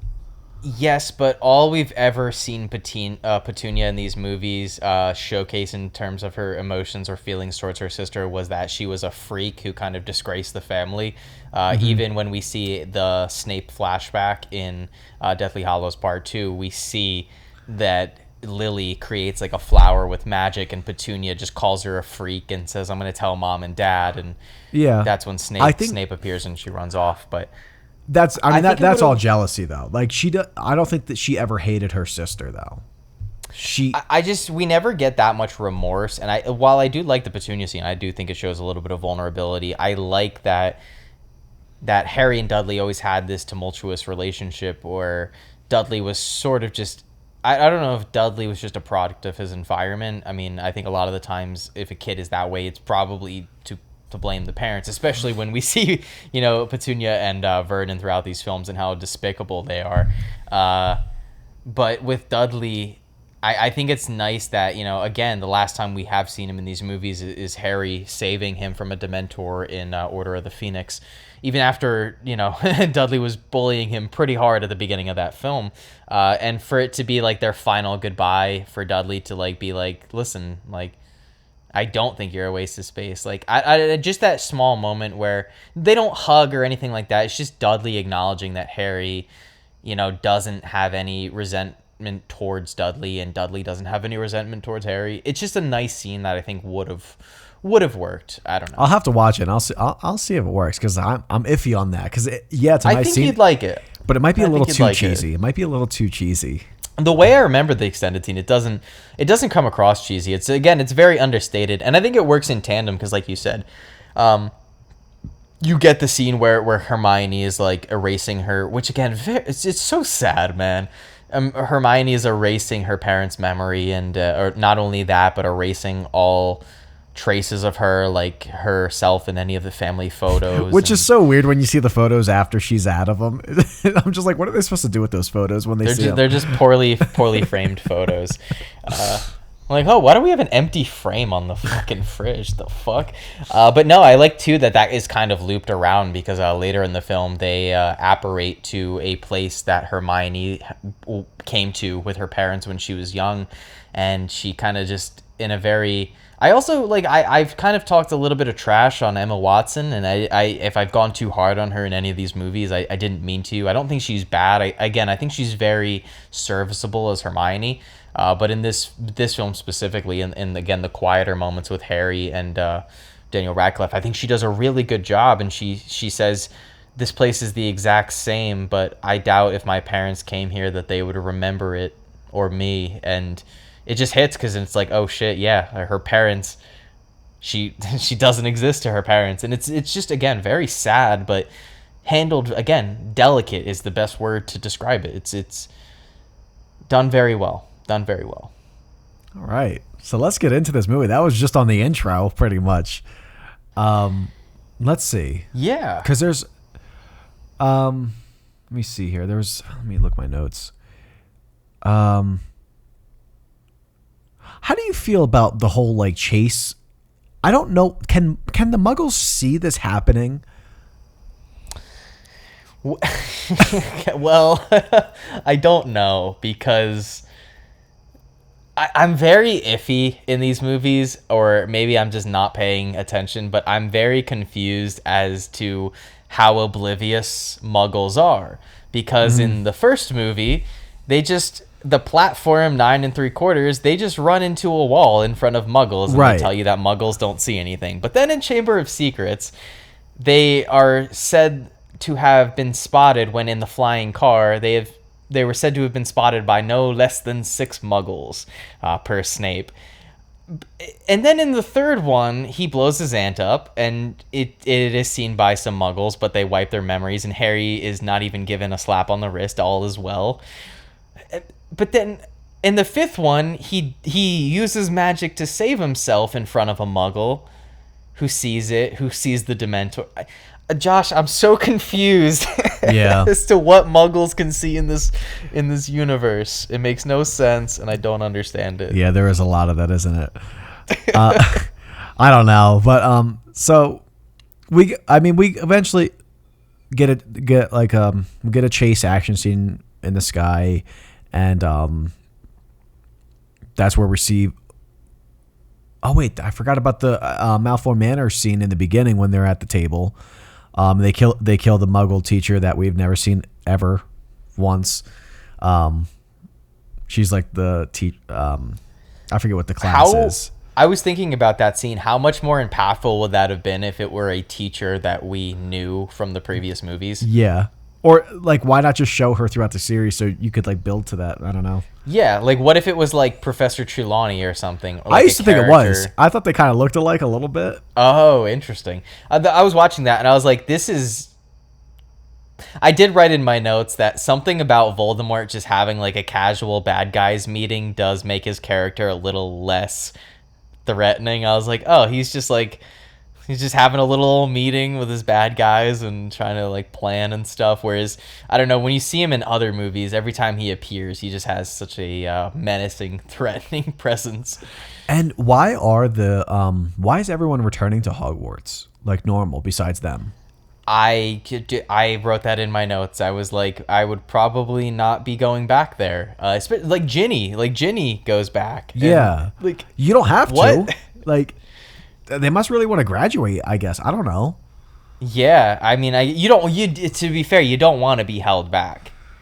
I guess, but like, yeah, why are the professors back? Like, I don't know. I don't know, but it does provide an amazing scene with McGonagall and Snape in Deathly Hallows Part 2. Yeah. Which we'll get to, but yeah, I wanted to, because you had mentioned in the last film, like sort of the action scene, and I had kind of brought up how I have some minor issues with how the action is directed in this scene, or in this film. And one scene I want to point to specifically is when Harry and Hermione are running from, and I think Ron is also there at that point. I forget at which point Ron leaves in the movie, but Harry, Hermione, and Ron, I believe, are running away from they're not Death Eaters, but they're like on Voldemort's side. They're like scavengers or hunters or something like that. And they're running after Hermione, Harry, and Ron. They're casting spells, and it's a chase scene through the forest. And while there is a layer of intensity to the scene, and you do kind of feel the stakes, I do feel a little bit like it's kind of shot and edited a little poorly, to where I'm getting a little bit of like Hunger Games 1 vibes, where it feels a little student filmmaky, where the action just doesn't look that great. Yeah. I don't know if I feel alone in that. The frames are very fast, like very, very fast. A lot of quick cuts, yeah. I think I used to dislike it. I don't mind it as much anymore. I get that. No, I don't know. I'm indifferent towards it. I don't love it. I don't hate it. I'm trying to think of like what other movies have that where I don't like it.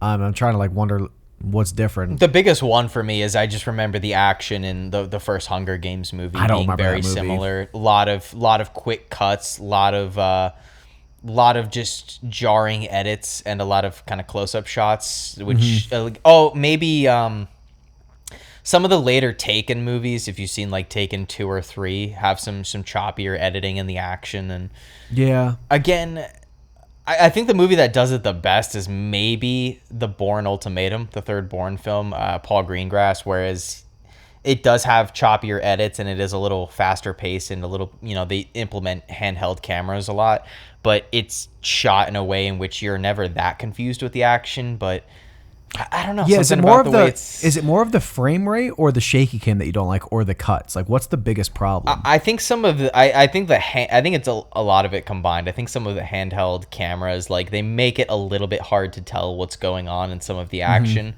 When they're chasing them through the woods, like the shots are so quick and the cuts are so sporadic that, again, it's not a huge flaw. It just, in terms of the action, that scene it feels a little jarring. I guess. Because I'm thinking of like The Revenant, and some of those action scenes are like fast. Like, isn't the frame rate like boosted up in that?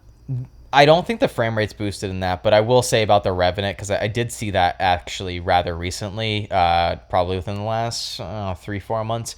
And one thing that's really great about that movie is, and with all Alejandro Gianarrito movies, is he always utilizes a lot of long takes. Yeah. A lot of long takes. Whereas I feel like, again, a part of the problem in the action in this movie is too many quick cuts. Yeah, no, I can see that. Too many shots that are... I think that's what it is. Like, I don't mind the frame rate, but yeah, cutting too much can get a little, like, I don't know, a little overdone. And I don't mind quick cuts, like, sometimes. So... They work in, like, a certain setting. Like, I think Edgar Wright uses quick cuts particularly well in his films in terms of editing. Except for Last Night in Soho, which is a big pile of shit. But all of his other movies are very, like, tightly edited, and they utilize a lot of quick cuts. But I think it's just a minor thing. Yeah, and it's not like it's throughout the movie. Like, I know it's utilized just for the action. So maybe that's why it's kind of, like, forgivable. But I don't know if that's like that in Hunger Games. Like, does Hunger Games only, like, do that for action, or does it always kind of like... It's only in the first film. They get a different director for Catching Fire, which I'm not a big fan of any of the Hunger Games movies, but that film is a lot better directed and the action looks a lot cleaner. One thing too, which again it may lend to the PG-13 rating, is I think a lot of quick cuts and quick edits, especially in Hunger Games, are used to like avoid violence and like blood and gore, so they kind of like cut away from stuff. But I do have a question for you about this movie. How do you feel about the decision to have a wedding during wartime? So I know that this is a problem for a lot of people. Yeah. I could leave it. I don't need that in there, but it doesn't ruin the film for me. I'll tell you what does ruin it though. Ginny, get the fuck out. Get out of these scenes. Please. All you do is damage these movies. That's all you do. I guess she's much less of a focus in this one as opposed to Half-Blood, so I don't notice her as much. But they do address it in the movie. Like that's what's funny about it is they question why we're having a wedding, and they just say like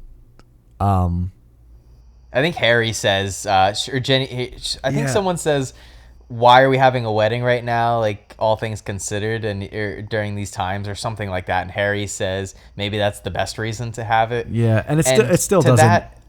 Harry, it's not. I will say, though, I do like seeing Fleur Delacour back, and also they cast Donald Gleason as Bill Weasley, which I thought was really cool.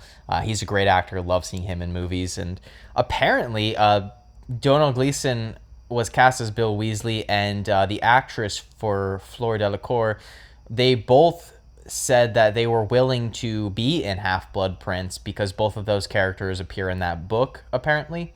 But I guess during the actual script, those parts were cut, so they ended up just putting them in Deathly Hallows Part 1. He looks nothing... I don't know. He doesn't look anything like his dad. They're all just redheads. What? I don't... Huh? Donald Gleason? Oh, you're saying he doesn't look like Brendan Gleeson. Yeah. I thought you meant Bill Weasley doesn't look like Arthur Weasley. Oh, no, I meant Brendan Gleeson.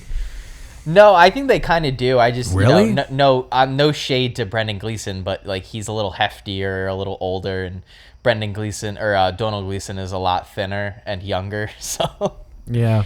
but yeah, I wish they maybe would have kind of explained how Fleur met Bill, as the last time we saw her, she was in, a wizard tournament and was pretty bad at it. Yeah. But yeah, the wedding could have gotten cut. I don't think it really adds anything, and I get Harry tries to like defend it within the movie, but it does feel a little irresponsible to pull your attention away from what's going on to have that. Well, not only that, in literally the last movie, like, and in the timeline of the events of both of these movies, just a couple months ago, the Burrow got fucked up by Death Eaters, so it's not the most secure of places. Yeah, I actually forgot it's just like a little hut now. Yeah, they done that house dirty. Very different set, and we never really talked about it, the transition from 2 to 3, but the look of Hogwarts and the Whomping Willow and the Weasley's house and a lot of the sets look very different in the later movies as they do to the first two films. Oh yeah, including the entire position of where Hagrid's hut is and where the Whomping Willow is between part 2 and part 3. Not just position, but Hagrid just adds like an addition to his house after the second one. Yeah, he decks it out. He definitely upgrades. You ever play Animal Crossing? Yeah. You can get like additions on your dude got a raise or something. I don't know. Yeah. Well, he did become a teacher at that point. He wasn't just the groundskeeper. So got that promotion. So it works. But yeah, in terms of this movie, it's weird because there isn't a ton of plot in this, and we didn't really cover or set up what the plot is. But as we mentioned in the last film, Half-Blood Prince, we are introduced to the concept of Horcruxes, which Voldemort was able to learn about through checking out the restricted section, which I don't know. Maybe get rid of these restricted books in a school and don't allow children or maybe any access to them. Maybe just like restrict the section and put a lock on it. Like, dude, these kids are just going in and out like it's no one's business. All right, that caught me off guard. Yes, restrict the section. But Voldemort, or I guess young Tom Riddle, in the last movie, through Slughorn's memory, you find out that he learns about Horcruxes, in which you are able to split your soul and encase it in an object. To which Dumbledore in the last film says it could be any household object. And then you learn that Voldemort picked seven very, very specific objects that are only pertaining to him. Yeah, why does he choose like all these items that would be like the obvious guess? How many times do I have to say it per episode? J.K. Rowling is not good at her job. But either way, in the last film, you find out that Tom Riddle's diary was a Horcrux. So Harry destroyed that back in Chamber of Secrets using the basilisk. And they also discover in this film that the Sword of Gryffindor, the Sword of Gondor Gryffindor, I think his name is, has venom from the basilisk trapped in it. And they realize that using this sword or basilisk venom is the only way to destroy a Horcrux and to destroy a part of Voldemort. So it becomes very apparent that they have to destroy all the Horcruxes, and that's the only way to get rid of Voldemort for good. And so this film, as we mentioned, they do not return to Hogwarts. Harry, Hermione, and Ron, after the wedding gets interrupted by some Death Eater business, they decide to go out and try to find the rest of the Horcruxes. Which leads them on a series of adventures. So how does Dumbledore... They don't really talk about how he destroyed the ring. No, they don't tell you at all how he destroyed the ring. Because he didn't use the sword, and he didn't use a fang. Did they use like a curse that would destroy it? You know, Josh, I wish I could tell you. So here's my problem, again, with this movie, and it's kind of Ron's problem, too. that Dumbledore just gives nothing to Harry. And people will say he didn't have enough time in the last one, like he didn't expect to, but that was the plan. Yeah, So well, I'll throw this out there. Dumbledore's a fucking asshole. a little bit. Yeah, he's a little bit of a prick. A little bit. Dumbledore is a dick among dicks. When you find out his overarching plan and what he set out to do. Also, oh my god, I can't jump ahead yet. When we talk a little bit more about Deathly Hallows Part 2, the biggest issue with J.K. Rowling not thinking any of this through. But anyway, yeah, they don't explain how Dumbledore is able to destroy it. All they tell you in the last film is that whatever he did started to... It caused, like, his hand to start blackening, and clearly, like, he didn't... I guess he successfully destroyed it, but again, they don't tell you how. But in this film, they spend... First off, again, they go off nothing. They kind of just are walking. They never tell you where they're walking. They're just walking in the woods, and they're going somewhere. And one of my biggest gripes in this movie, and it's for two reasons. One, it's very, very heavily stolen from Lord of the Rings. And second off, why does anybody have to wear the ring? Wait, do you mean the ring or the locket? The ring. Okay, because my issue's with the locket. Is it the locket? Whoever wears the locket? Are you talking about the one that they have in the woods? Yeah. Yeah, Dumbledore had the ring. They have the locket. Yes, that is a huge problem. Why do you have to wear it around your neck? Put it in a fucking bag. Yeah. Or just, how about in your pocket? It might still affect you, but around your neck, I assume, has more. But put it in a fucking bag. It's actually less exposed to whoever you encounter. Yeah. So, I don't know, man. All it serves to do is to drive a wedge between Harry, Hermione, and Ron, which leads to maybe my least favorite scene in the movie. It's a cool scene otherwise, but so Ron is wearing the ring a lot, and he starts getting very paranoid as you learn that being near a Horcrux starts to fuck you up, and it starts to cause you to get angry and paranoid. Depending who you are. Yeah, it doesn't affect Hermione. Have you ever heard the theory that the Dursleys are so nasty and mean because Harry... We find out eventually that Harry is a Horcrux, and the Dursleys spent so much time with Harry that that's what caused them to become nasty and mean. No, I haven't. I don't know about that one, because I thought about it more and I'm like, wait, but by the time he goes to school, when he starts going to Hogwarts, he's only with the Dursleys for 3 months, and he's with his friends for 9 months, and they seem fine. So yeah, doesn't add up. But the locket doesn't affect Hermione, and I know the locket is supposed to affect people differently. Apparently, Correct. Like Ron's just more vulnerable to it. So why is Ron wearing it the most and the longest? Harry gets a little grumpy, but how about you just put it around Hermione's neck or Harry's instead of Ron's? Yeah, I don't know, because it does fuck Harry up a little bit, and this leads to them arguing, which boils down to Ron getting jealous as he believes that Hermione and Harry are too close together. Harry and Ron get into a big spat. Ron leaves before making Hermione forced to choose between him and Harry, in which she doesn't really give an answer, but Ron takes that as her choosing Harry, and then Ron leaves and kind of just fucks off for a pretty decent chunk of the movie, and we don't see him for a while. Thank God.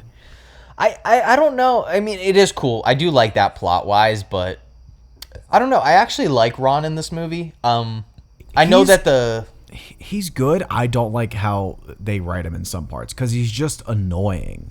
See, he's just fucking annoying. I disagree. And while I understand that we both have criticisms with the logic of why is anybody wearing the locket when you could just put it in the bag, and especially Ron if it's impacting him so much, which Hermione does point out. She does say, like, dude, take the fucking locket off. Like, this is not you. This is not you talking. But I do like, especially earlier on, there's a point before the wedding scene where Harry decides that he's going to sneak out and try to just go on this journey alone to find the Horcruxes. And Ron catches him sneaking out. And Harry is like, he says something along the lines of, nobody else is going to get hurt because of me. Nobody's going to die because of me. And Ron kind of straightens him out and is like, you think this is all about you? Like, you think that my brother took that curse and lost his ear because of you? This is so much bigger than you, Harry, and it always has been. And I really like that Ron moment, because even though Ron is a little bit of an ass this movie, and again, a lot of that has to do with just being near the Horcrux and wearing the Horcrux, and also the situation.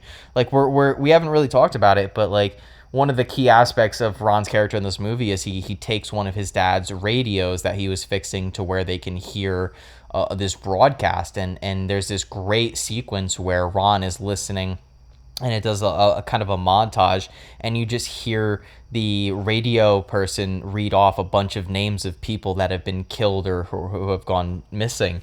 And it's really sad. And Ron even says, like, you know why I listen to that radio? It's because I don't want to hear Jenny's name or Fred or George or Mom or my dad. And it really hits you in the feels. So this film does such an excellent job at putting these characters in the shitter. And for that reason alone, I think it gives a lot of credence to Ron acting out. Whereas maybe a film like Goblet of Fire, Ron acts like an asshole for no reason. Yeah. Yeah, Ron is a lot better in this. And I do like that scene that you pointed out where he talks to Harry. Because it just kind of just puts him in check for a second. And but your problem with Draco is my problem with Ron. And Deathly Hallows is where all of a sudden Ron is fucking brilliant. He's fucking smart. He has these smarter moments than Hermione. He's all of a sudden on Hermione's level of intelligence. I fucking hate it. Yes, and it's more so in the next one. I just maybe Deathly Hallows part 2, but in this film, I guess I don't know. I guess I didn't notice as much. I just felt like Ron. I was just happy to see Ron as less of a bumbling idiot in this movie. And going back to like my issues with Draco and Half-Blood Prince are not only that the previous movies portrayed him in a specific way and he was different than that. Ron in this movie still feels like Ron, but he just feels like he has a little bit more agency and he's less of a bumbling idiot. And also they give enough scenes to develop him. Whereas again, my issue with Half-Blood Prince is that in that movie, it's just shots of Draco looking sad. There's no scenes of Draco delivering any dialogue or giving any backstory or giving us any information other than, oh, hey, look, this is a nicely framed shot of Draco looking sad. Movie, hold on. There's the scene of him and Snape. It is like a 45-second scene. Whatever. And all Draco says is, the Dark Lord chose me. You get nothing about Draco's internal conflict in that movie, again, other than just shots of Draco looking sad. In the astronomy tower, you get all that. Not really. It's yes, just it's just Dumbledore saying, "Hey, basically Voldemort made all the wrong choices. You don't have to do this." And that is not what that scene is. No, he knew that Draco was never going to kill him, and that's why Draco has multiple lines where he's talking. He's like talking. I'm not saying that the idea of Draco's internal conflict in that movie, of him not wanting to kill Dumbledore but being chosen by the Dark Lord, I'm not saying that's not interesting. I'm saying the way it's portrayed in that film, it's not given enough development. Whereas I feel like in this film, the way Ron acts with all of those scenes with, like, again, like even the little scene, there's no dialogue, but I love the scene with Harry and Ron where Ron kind of cuts in front of Harry to kill the rabbit because they're low on food supply, and they have this little scene where they're chasing the rabbit, and it starts out fun and like they're goofing around, but then Ron almost takes Harry's head off, and it gets kind of serious. That's a little weird to me. I think that's you don't extended. Like that scene? No. Is that an extended scene? Yeah. I actually fucking like that scene. I know. Shit. It shows that, like, even though, like, at that point they're not, like, super at each other's throats that the tension and the stress of the situation they're in is starting to boil and boil and boil until it finally tips over. I like the tension they build between like Ron, Harry, and Hermione. It's more so in the next one. It's just this one I know that they're trying to like justify him just being this resourceful wizard, and he's never been, ever. And the thing is, I like him like this if they just did that the way they should have in the other movies, the way they do in the books, where he's actually useful, then it would work. But I just don't like him. I just don't like him.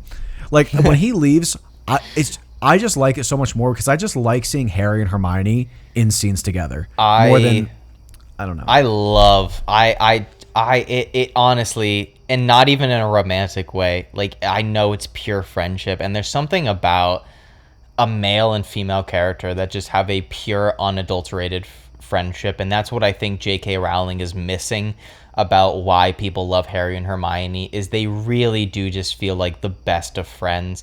And it's just a lovely scene of this is after Ron has left and Harry and Hermione are by themselves and everything just fucking sucks and everything is wrong in the world and it feels like this war is not worth fighting.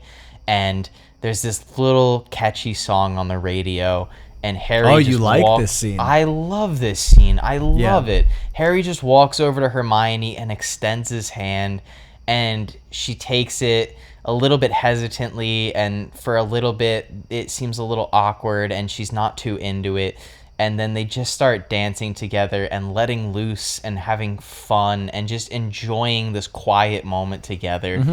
And it's so delightful and I love it. I might kill your spirit here, Jake, but here's the thing. I would like that scene, and I didn't have a problem with the scene. I know everyone hates that scene. What? Like everyone, people don't like that scene? No, that's like everyone's least favorite part of that movie. I hate Harry Potter fans. I hate all of you. But here's the thing. Here's why I don't like it anymore. I would like it if it was actually made to be a platonic scene, but it wasn't. David Yates even said, and I saw an interview with Emma Watson that described that scene as like a moment where it's supposed to be like a romantic question of like, will they, won't they? What? Yes. That was supposed to be like a moment where you kind of like wonder if they're going to do it. When they look at each other, that was supposed to be the moment where you're like, are they going to kiss? Like, yes. So I don't like that scene anymore because I know the intentions was to be like it was geared towards romance. Oh man, why'd you have to tell me that? I know. But here's the thing. You can read it how you want because it is better when it's like a platonic moment of like just letting loose for a second and fuck. Yeah. That's so upsetting. I think it's because everyone in this series just wanted Harry and Hermione to just be together. How did J.K. Rowling write it? Oh, I don't remember how it was in the book. I actually don't think it was in the book. I think that was an added scene. Oh, that is all right. Well, now I feel just stupid because I've always just read it as like a little friend dance. No, that's how a lot of people read it, I think. Man, well, some people. That is so frustrating. All right. Yeah, I think the scene doesn't happen in the book. I don't think. Really? Okay. I don't think so. That's so. Oh man, I've always loved that scene too. That's like the one scene I remember from this movie. That's so sad. Because they're good in it. Like they have a nice chemistry together, like all the time. Yeah, and I've always just read that even in the movies, I've always just read their chemistry as like friendship. I just think Daniel and Emma just have such a great dynamic together. And there's even a scene in Half-Blood Prince where Dumbledore asks Harry about Hermione. He's like, no, never. Like immediately, no question. He's like, no, never. She's just a friend. And all right, well, I'm just heartbroken over hearing that. So I'm just gonna move on from that. Oh, I really like some of the sound design choices in this movie, whether it's when they do the apparition stuff. It's very chaotic, and there's a lot of interesting little sound choices in there. And also for the locket, when they find the real locket, there's like this deep bass. Like it's just like a boom, and then it gives a couple seconds, and then they look at it again. It's like boom, and it's just like a really cool little sound choice that adds like a lot of like weight to the item. Trying to look through my notes. I mean, we talked through a lot of the scenes that I mean, we didn't really go into it, but we talked about how the Godric Hollow scene starts out really sweet and tender, and then gets a little creepy as after that little tender moment, Hermione kind of says, "Harry, somebody's watching us." And then Harry, in the most obvious fucking fashion, just looks directly in that direction, and you see this old creepy lady. Which I gotta think about. I gotta think about old ladies. Sometimes they creep me out. I don't like it.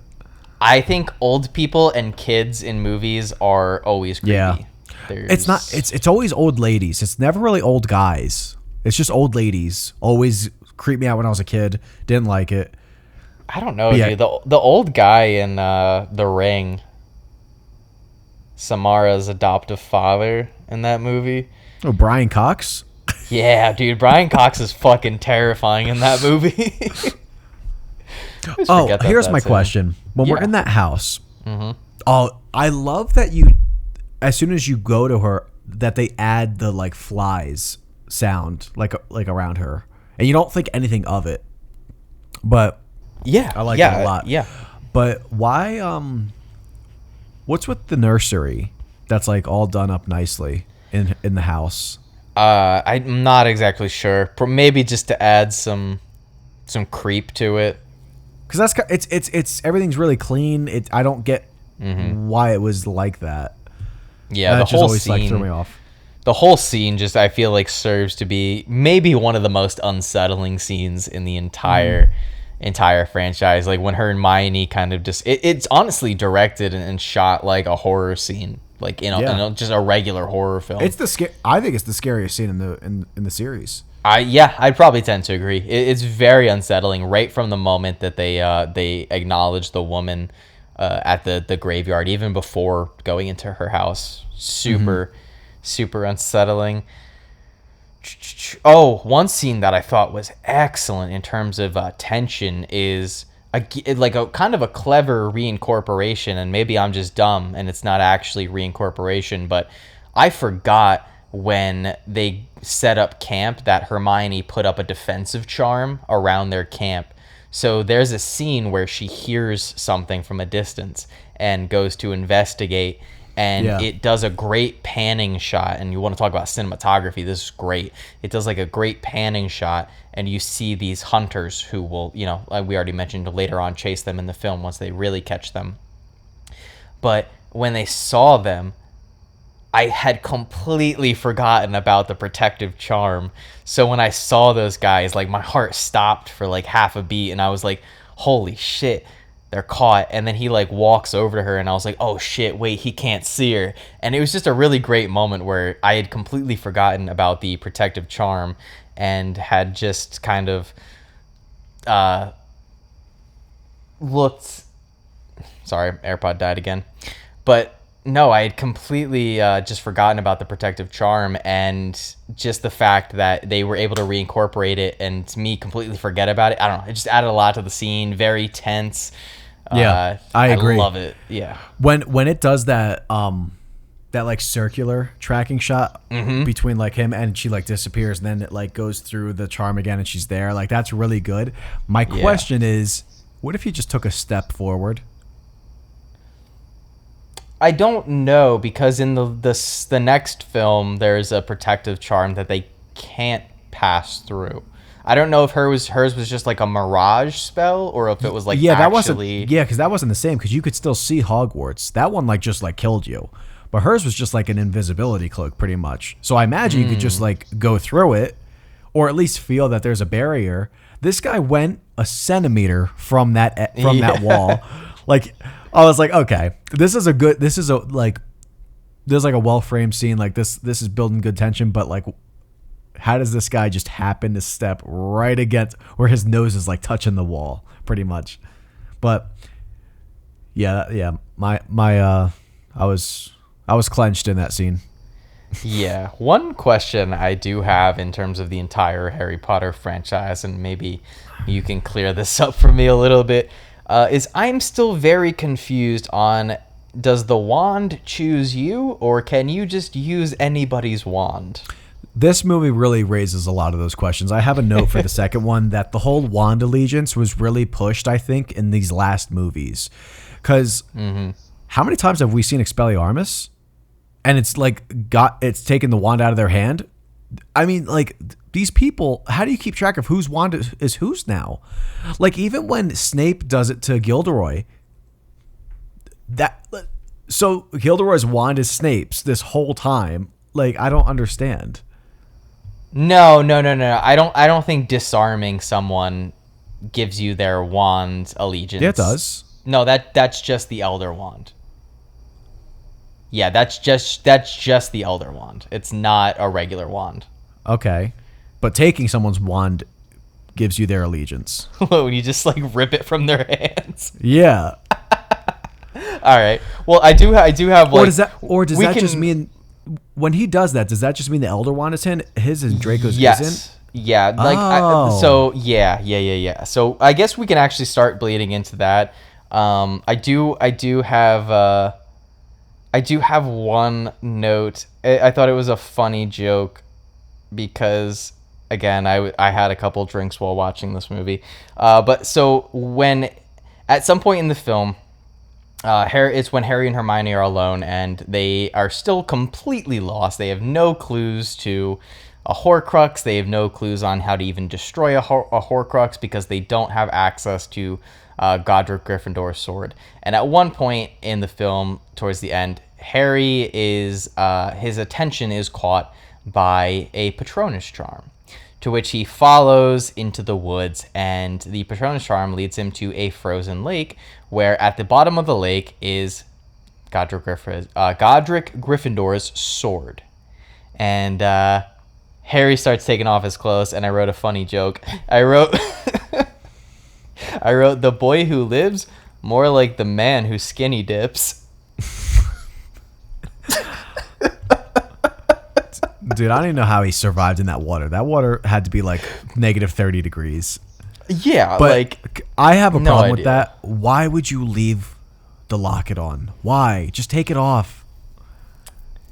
Yeah, I don't know. I guess maybe like the whole point is like they don't want to ever leave it without someone having it. So for them to wear it the whole time and then for him to just take it off and leave it unattended too. But either way, this is the really cringy scene that I forgot to bring up earlier. So Harry is pulled out of the water by a character, and it is revealed to be Ron. Everybody, Ron is back. Ron is back in town, and they have the sword now, so they can destroy Horcruxes. Cool, great, awesome. And Ron is given the responsibility by Harry. He says, "All right, I'm going to open it.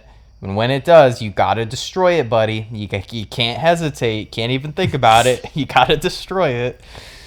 Harry opens the locket, and this like CGI smoke appears, and it starts to transform, and it starts shit talking Ron, and it ends with the most blatant CGI naked Harry and Hermione embracing each other and like making out while the locket continues to shit talk Ron, and she's like, "You'll never be Harry, you'll never be him, you're nothing." Am I supposed to believe that? Like, are we supposed to actually believe that Ron was gonna like slice Harry up from seeing that? Because they kind of like film it like that. Yeah, I don't know. But I thought the CGI in that scene looked really fucking terrible. CGI Harry and Hermione looked like Harry looked a lot figures. worse, I thought.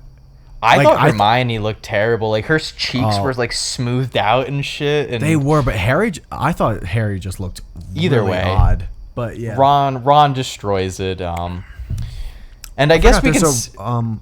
Well, there's a couple really nice scenes that I just want to like highlight real quick. Yeah, absolutely. When Harry's wand breaks after they escape Godric's Hollow, and they're in the Forest of Dean, I think, which was like a childhood spot for Hermione.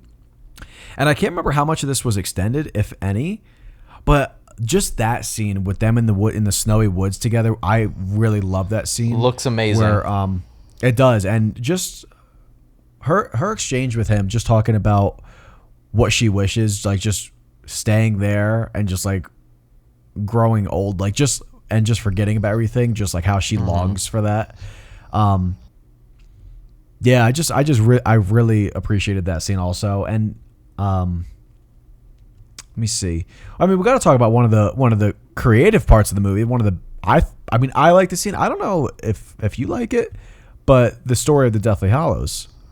I love it. I love that little animated sequence. I think it's so great. I think it was such a good decision to make it animated, to kind of like keep that childlike, because it's a children's story. So just having that, like, which is wild. Should not be a children's story. No. Like fully a guy hangs himself in the story. Yeah, that was nuts. But just having that, just almost that innocent look of animation,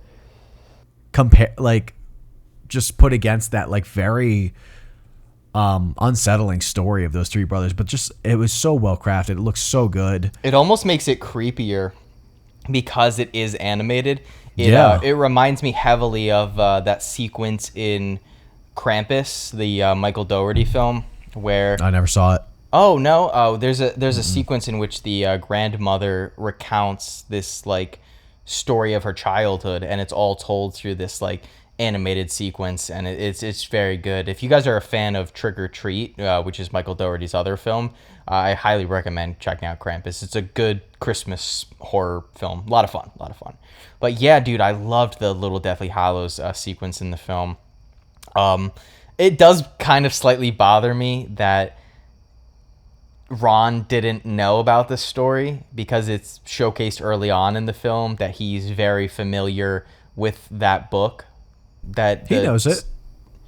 But but he should know the symbol, right? Like he should know. Oh, well, Hermione doesn't know either, but she knows the story. So no, Hermione doesn't know the story because. Oh, she doesn't? No, because remember the scene early on in the film when she's gifted the book from, we didn't really highlight it, but Bill Nye appears in the film as the new Minister of Magic, and because, I don't know if we actually mentioned it in talking about Order of the Phoenix, but after that film, Cornelius Fudge resigns, and we actually never see him again, which I think is kind of funny. But Bill Nye takes over, and he travels to Bill Weasley's home, where Hermione, Ron, and Harry are staying, and he bequeaths them. Or no, I'm sorry, this is still when they're at the Burrow. I lied. But they're still at the Burrow, the Weasley's Burrow, and Bill Nye, the new Minister of Magic, he bequeaths them Dumbledore's gifts that Dumbledore wrote into his will, and so Harry receives the golden snitch that he caught his first year at Hogwarts. Hermione receives a book full of children's stories in which the Deathly Hallows symbol is imprinted, becomes a kind of a pivotal part of the story.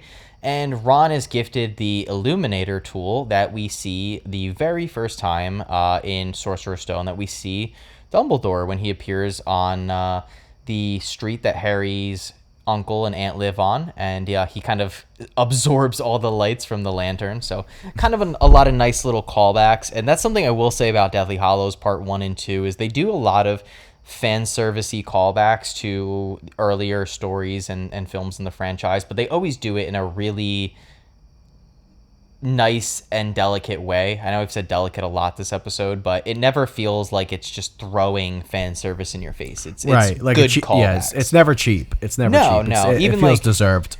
Exactly. Even like going back to like Godric's Hollow, like it serves the story and such. But forgot where I was exactly going with that. But well, you were just kind of briefing everybody on like the gifts they received, but we were talking about the Deathly Hallows, and so when.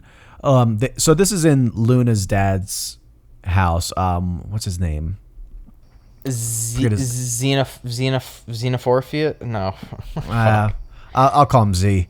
Luna's. But he asks them. They're not familiar with the Deathly Hallows symbol, but he says, "But you guys are familiar with the three brothers?" Xenophilius. Xenophilius. But he asked them if they're familiar with the three brothers, the tale of the three brothers, and Hermione and Ron say yes. Mm-hmm. So, but Harry doesn't know. Oh, Hermione is familiar. Yeah. So they're familiar with the story, but just not the symbol. Correct. I guess. Yeah. Okay. Yeah, so I guess in that, so you learn about three specific extremely powerful items that if, quote unquote, one possesses, they become the Master of Death, that being the Elder Wand, the Resurrection Stone, and the Cloak of Invisibility.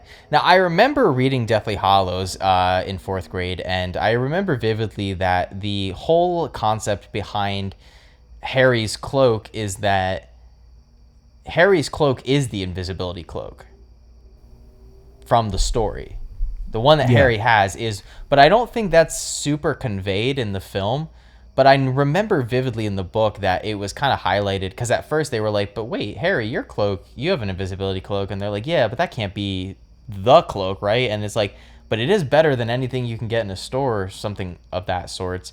But yeah, I how do you feel about the Deathly Hallows inclusion? Because I do find it kind of odd that in the very last book / last two films in a franchise, essentially one film because it's a part 1 and part 2, but I do find it weird that we very late in the franchise are adding a bunch of different objects, because now not only are we on the hunt for Horcruxes, which are pivotal to destroying Voldemort as they're part of his soul, but now we're introducing 3 objects that are of massive importance because, quote unquote, it makes you the Master of Death, and Voldemort specifically is looking for the Elder Wand. I don't know. But he doesn't care about any. He doesn't care about anything else. He just wants the wand. Why do they harp so much on the idea? Because they say it multiple times that anyone who claims all 3 items becomes the Master of Death. It feels I don't know what very that means. important. I don't know what being the Master of Death actually means. I don't know either, but I guess it's the idea that you have the Resurrection Stone, so you can bring back anybody. You have the Cloak of Invisibility, so you can hide from death and danger, and the Elder Wand just makes you extremely powerful, I guess. The Resurrection Stone is bullshit. It's bullshit. You can't actually bring people back. You just bring back their spirit to chat with them. This is where a good writer would have come in and would have written it in a way in which the Philosopher's Stone was the 3rd Deathly Hallow item. Right? I always thought the Resurrection... I thought they meant... I thought those were the same thing when I first saw this. I was You'd think, but nope. Yeah. As we see in Deathly Hallows Part 2, which we should probably segue into. We are at the over the 2.5 hour mark.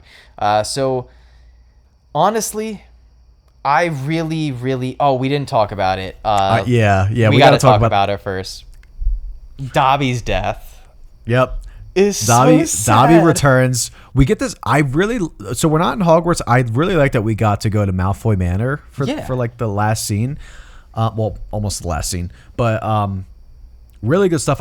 I'll say something I hate though. Hermione casts a spell on Harry to just disfigure his face. Yeah. But he's clearly Harry Potter. It's no question. But no one can figure this out except Draco. They bring Draco down to his level and say, "Is that him?"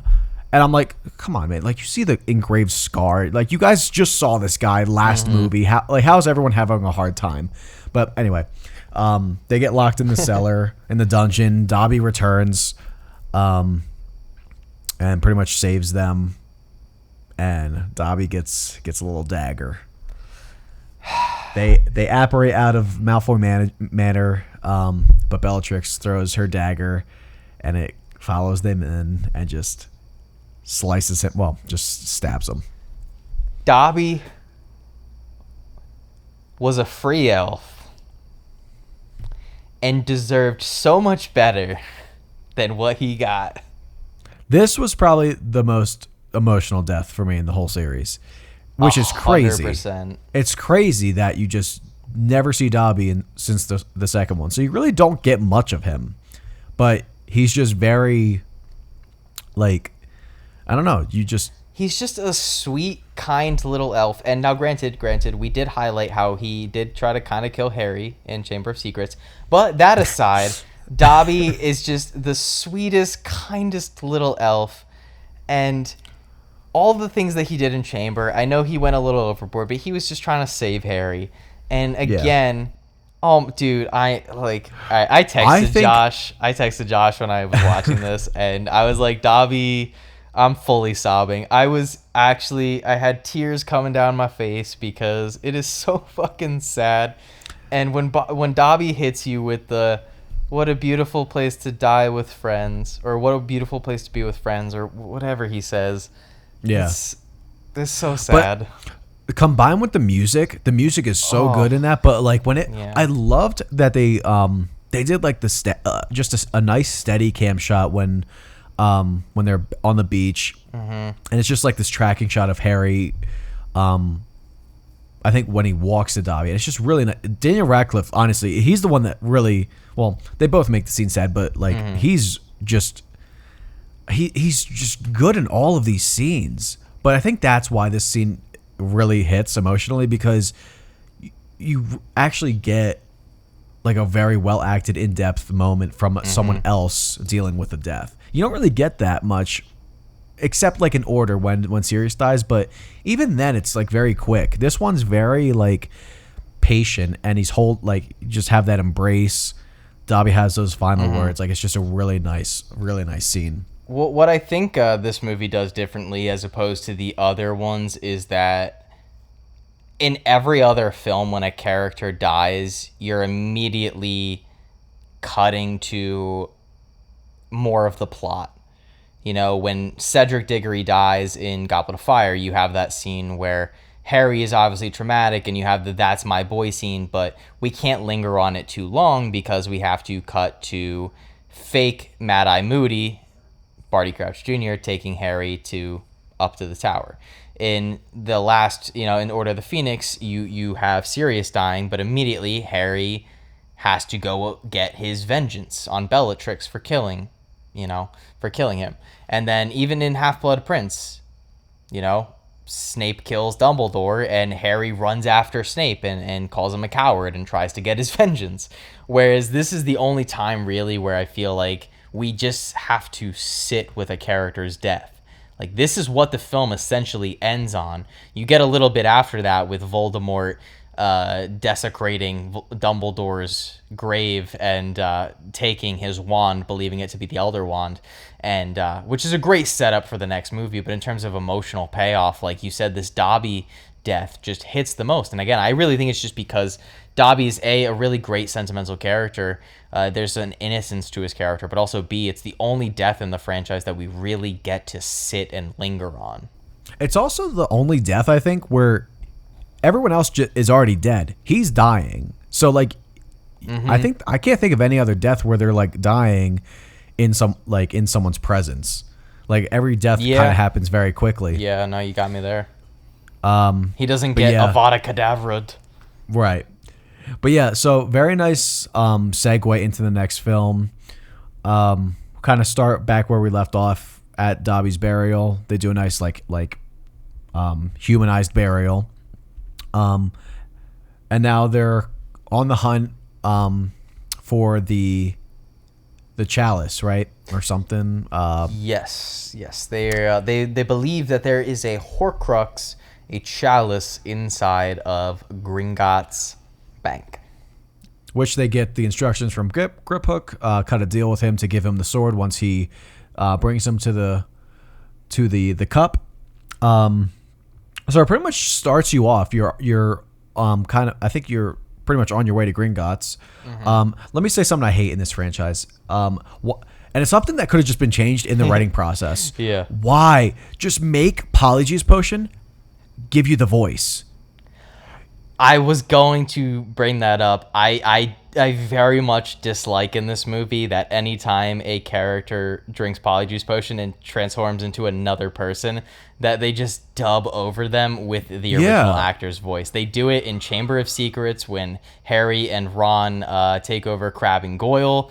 They do it again. Well, they do it in the last movie too. We didn't really talk about it, but one of the more exciting bits of the first film is when Harry Hermione and Ron sneak into the Ministry of Magic, which is a very fun sequence. Yeah, and so wait, like I mean, you're on board. Like you just wish they could just Yeah. have the voice for him drink it. Why can't you just get their chords as well as their looks? No, 100%. And you're not going to tell me that Barty Crouch Jr. somehow is just the master of voice acting, that he could just mirror Mad Eye's voice so perfectly. Holy shit, I never even thought about that. Yeah, the entire movie Yeah. of Goblet of Fire, it just sounds That's like what I was Mad Eye confused Moody. me. Yeah, I was like, wait, I thought it doesn't give you their Okay. voice, but this guy can also do a pretty good Hagrid too. But Well, it not only gives you their voice, but I noted in Deathly Hallows Part 1 that it also apparently gives you their eyesight, because in the opening chase scene, Yeah. when they try to transport Harry, Hermione points out that Harry has terrible eyesight. so you get every feature but their voice. It doesn't make sense. That's something that you're in a wizarding world. This is magic. You could just make that a thing, and it would actually work better. Yeah. So I don't know why JK just didn't do that, Well, because it I don't causes know if so it many. was JK. It might have been the filmmakers. No, I don't think in the You books. think in the books that she wrote that they sounded like themselves? I'm gonna go back and look because Yeah, I I think can't remember. because it happens so many times where they don't have their voice. So then I'm mad at the filmmakers for doing that shit. I definitely, if I had to guess, I think it would be the filmmakers who were like, oh, people are going to be confused in this if they don't have the character's voice. Yeah, it's just weird though. Like if that's the filmmaker's choice, why would you do that? Because I get you want to create that like imposter like thing going on, but like he also asked for identification. You're not going to have that. So that can also just create wonder. And also, yeah, it's just so weird when you hear Hermione's voice. I'm like, dude, but I'm glad that they immediately know and not fooled so easily. So like at least it provides some of that realism to that. I mean, I guess they don't really know. I mean, they really are fine until Harry casts the. No, they know because they say they know she's an imposter. Griphook says they know she's an imposter. Then why do they go along with it? Why do they even ask for identification if they know it's not her? I think they're just like fucking toying with them. I guess I don't know. I don't think they can tell, because in literally every single instance of the Polyjuice potion being used throughout this entire franchise, other than like Barty Crouch Jr. pretending to be Mad Eye Moody, they never can tell. Like Draco doesn't notice that it's Harry and Ron instead of Crabbe and Goyle. Like in the last film, they all sound like Harry, Hermione, and Ron, and they don't sound anything like Umbridge doesn't notice. Which also we didn't really talk about. Is Umbridge just like a Death Eater now? Yeah, I don't know. Like she's I have no fully idea. on Voldemort's side, right? Well, she was wearing the locket, so she was more Yeah. evil, I guess. Then I don't know. Yeah, I don't know what she is. I think she's fully on like Voldemort's side in this. I wish she was at the Battle of Hogwarts, but that's neither here nor there. I But wanted Harry to, does the Imperio curse to Yeah. kind of lead them to the vault. But yeah, go ahead. Yeah, I wanted to point out that we did just a line callback that I really enjoyed is they bring back. We didn't really talk about it in Deathly Hallows Part 1, but one of the prisoners other than Griphook is Ollivander, the owner of the wand shop that Harry got his wand back. You know, they bring back John Hurt.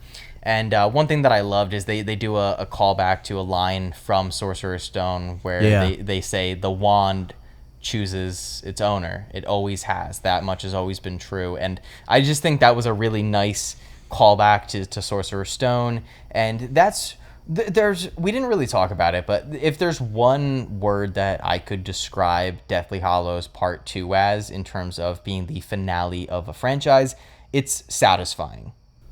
I think that they do a lot in this movie to just really satisfy consumers, audience members, fans of the franchise, and people who want a satisfying finale. They do a lot of callbacks. They give you some fan service. They kind of pay off a lot of that setup.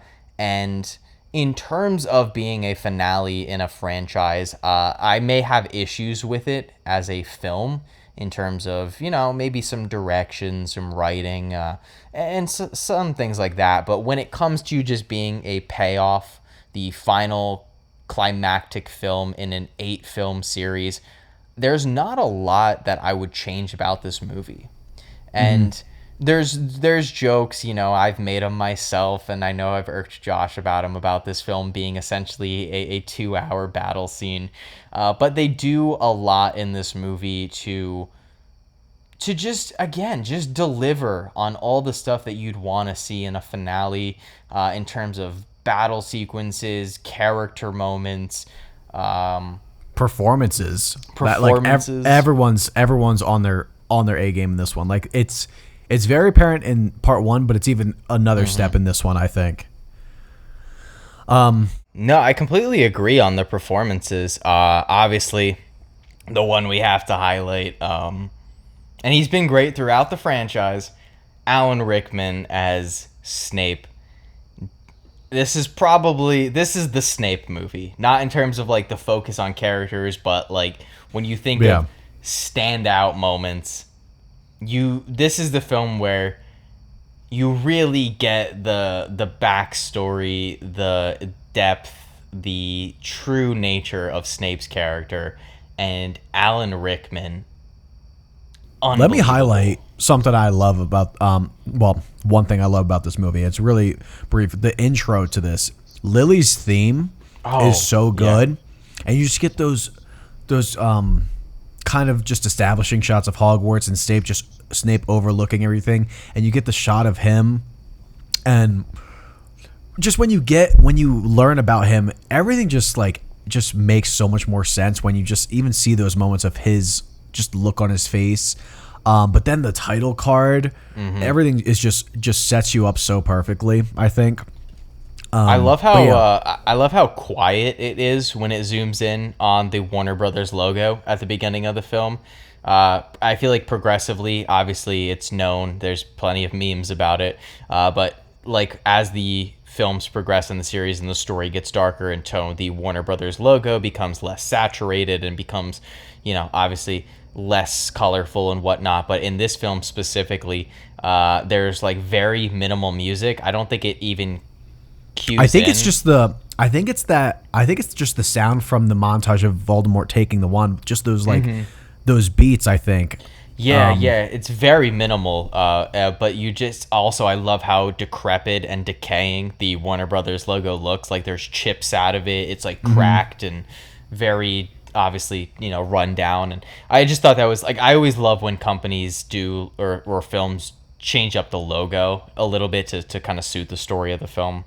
But one thing that I think this film does really well is, again, pacing. I feel like it's something that we've brought up quite a bit in this series retrospective and franchise deep dive. But I particularly have had some issues with the pacing in some of these movies. And this one, I think, is great. I think it clocks in just a little bit over 2 hours. And even in the quieter moments in this movie, because even, jokes aside, it's not a 2-hour battle scene. There are plenty of character-driven, dramatic moments in the film. Even though a lot of it is kind of revolving around action, there are those quieter moments. And even in the quieter moments, it really manages to never feel boring or monotonous. There's always something to chew on. And one of the scenes that I love so much is when Voldemort kind of calls off the attack and directly calls out Harry. And they use this kind of feature twice in the movie where Voldemort can sort of invade the minds of all the students of Hogwarts and talk to them directly. He does it towards the beginning of the film, and then towards the end of the film when he calls off the attack and says, "No more blood needs to be spilled. I just want Harry Potter. Meet me in the dark forest." Essentially just calling Harry out. And there's no music. Again, David Yates, in my opinion, his best feature as a director is knowing when and where to use music and when to not use music. Because again, in this film, very similar to the ending of Half-Blood Prince, where it's very quiet after the death of Voldemort. There's no musical cues, there's no compositions, it's just quiet, it's just sound effects. There's no music dictating how to feel. There's just this empty, hollow feeling. and it's when Harry is walking through the wreckage of Hogwarts and seeing all of the dead people, all the people who have died fighting this fight, and it's quiet, and it's so, like very just filled with depressing vibes, and it really just hits you. And obviously after Harry, you know, kind of watches the memory of Snape and realizes, again, this is harkening back to when I called Dumbledore an asshole, but in this film you essentially find out that Harry is a Horcrux. You find out that a part of Voldemort's soul lives inside of Harry, and for Voldemort to die, Harry too must be killed. And after he finds out that information, in a great scene where he goes into Dumbledore's office by himself, he walks back out into the castle and stumbles upon Ron and Hermione. And this is right after Ron has discovered that poor R.I.P. Fred has died. So he's lost a brother. We've seen that Lavender Brown has been killed in the Battle of Hogwarts, his girlfriend in the in Half-Blood Prince. You also find out R.I.P. Remus and Tonks were killed in the Battle of Hogwarts. Oh, their last shot, not like almost touching hands, and then like they're kind of like positioned the same way when they're laying next to each other. Yeah, dude, shit broke my fucking heart.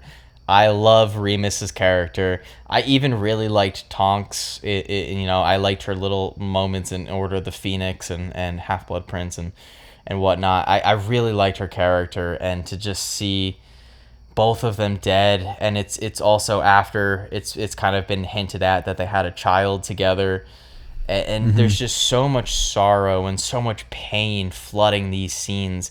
And an average director would say, hey, let's do a very emotional, heart-wrenching score to tell the audience how to feel in these scenes, whereas David Yates is very, very reserved in these scenes and knows to say, no, just let the scene play out. Let the emptiness of the scene, the lack of music, let that hit the audience. Yeah. And I just really appreciate that. One thing I learned about Jake in this podcast, dude likes quiet. Dude loves his peace and quiet. I just really, really respect when a director, because I think it's I've done it myself as a director, making short films. I have used music as a crutch. I think we all have.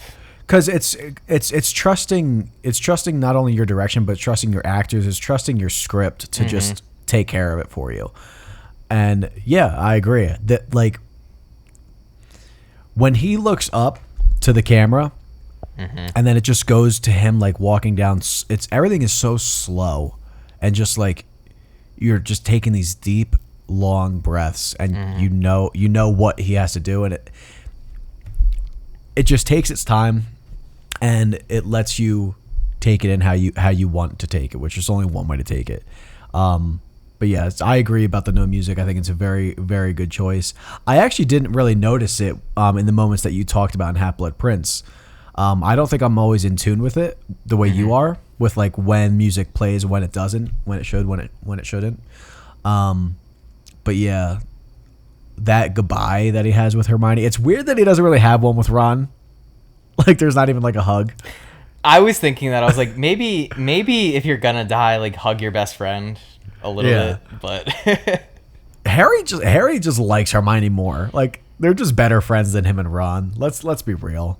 Which is not always portrayed in the movies, because it's very like evident supposedly that like Ron is supposed to be Harry's like day one OG best friend. But yeah, let's talk about something that kind of annoys me in defense of Slytherin. This poor house just gets sent to the dungeons because of Pansy Parkinson. Is that her name? Or Pansy Does she have a name? Yeah, I think that's who it is, Pansy. I wrote a note about this, and I think I thought it was the funniest shit ever. Let me see. I don't know why her last name is Parkinson. Oh, yeah, I wrote, ha ha ha ha. Them locking all the Slytherins away is funny as hell. Imagine being a first-year student and being like, what the hell? Like, shit. Well, But- you're always led to believe that Slytherins are pieces of shit. And a fact that I didn't realize until looking it up, Professor Slughorn was the head of Slytherin when Tom Riddle was a student. Oh, that makes sense. I was always like, are there any good Slytherins? And then I was looking up information about Professor Slughorn, and it's because there was like some note about how he had taught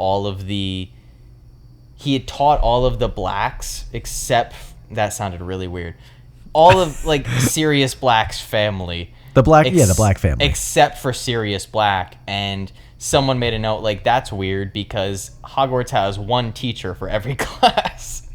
So how would he have never taught Sirius? Yeah. And someone was like, oh, in the books it's explained that he did teach him, but he was a head of Slytherin. So he never was the head of Sirius because Sirius was a Gryffindor. So I don't know. But either way, back to this movie. I will say there are a couple elements when I am, because again, I love so much about this movie. Again, very satisfying finale from a lot of different elements. But there are some elements where I feel like they could have handled it better and there was some missed potential. One of the elements being throughout a lot of the films, especially 5 on, is that Neville Longbottom is supposedly supposed to be a very important character. And I feel like in the films, he does not get a lot of attention put on him. But even specifically more so with his rivalry with Bellatrix Lestrange. Because it is said even in the films that Bellatrix Lestrange was responsible for torturing Neville's parents, causing them to go insane. And you hear a little bit about this in Order of the Phoenix, but it's never really developed. And I wish that they had done more with that, because I feel like it could have been satisfying to have a scene in this film where Neville and Bellatrix kind of duel it out and Neville gets the upper hand. But instead, even though I do like this scene, I like the execution of it, and I think it's kind of fun. But I like Molly Weasley killing Bellatrix by... I can't stand it. Not a fan? It works No. for me. I don't know. I like her. She's like, No. not my daughter, you bitch. Turns her into stone and then no. blows her up. I don't know. That took me out so much, and it really bothered, because this movie is really, really good. Start to finish, there's things I can nitpick, but this part really just it just felt very thrown in there. Where I was like, when did these two, besides her burning down her house, sure, but when did these two ever interact? Her throwing in the line, "You bitch," I don't know. That was just I could do without it. And how is she defeated so effortlessly?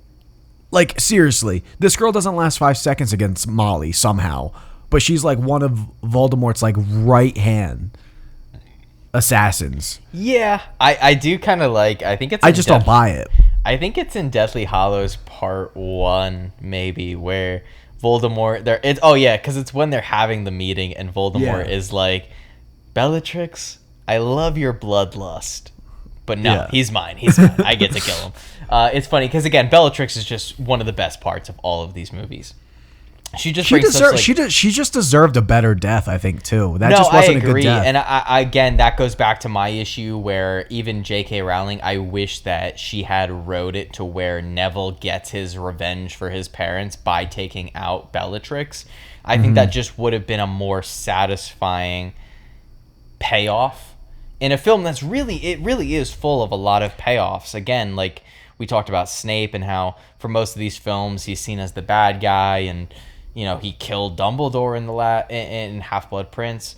I keep almost saying last movie, guys, because I really do consider Deathly Hallows Part 1 and 2 just one movie. But no, I just really enjoy a lot of what this movie goes for. I didn't bring it up, but I really, really love the scene when Harry goes into the Dark Forest and he finally is able to open the Golden Snitch, which has been set up since the beginning of Deathly Hallows Part 1.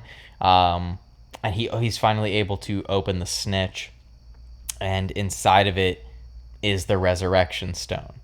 And it brings back his parents, Sirius Black, and Remus, and they just have this really great heart-to-heart, and Harry just has this such a great line where he says, "Does it hurt?"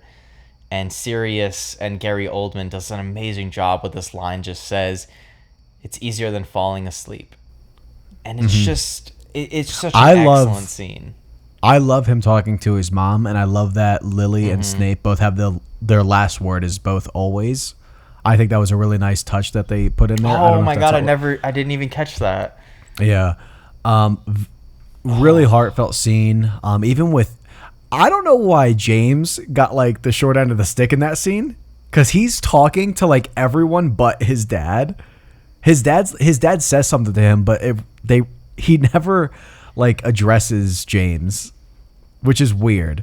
But he like apologizes to Remus and says something about his son, and Remus says he'll be told what his parents died for. Like it's just really, really emotional, and it hits nice. You in the feels, like.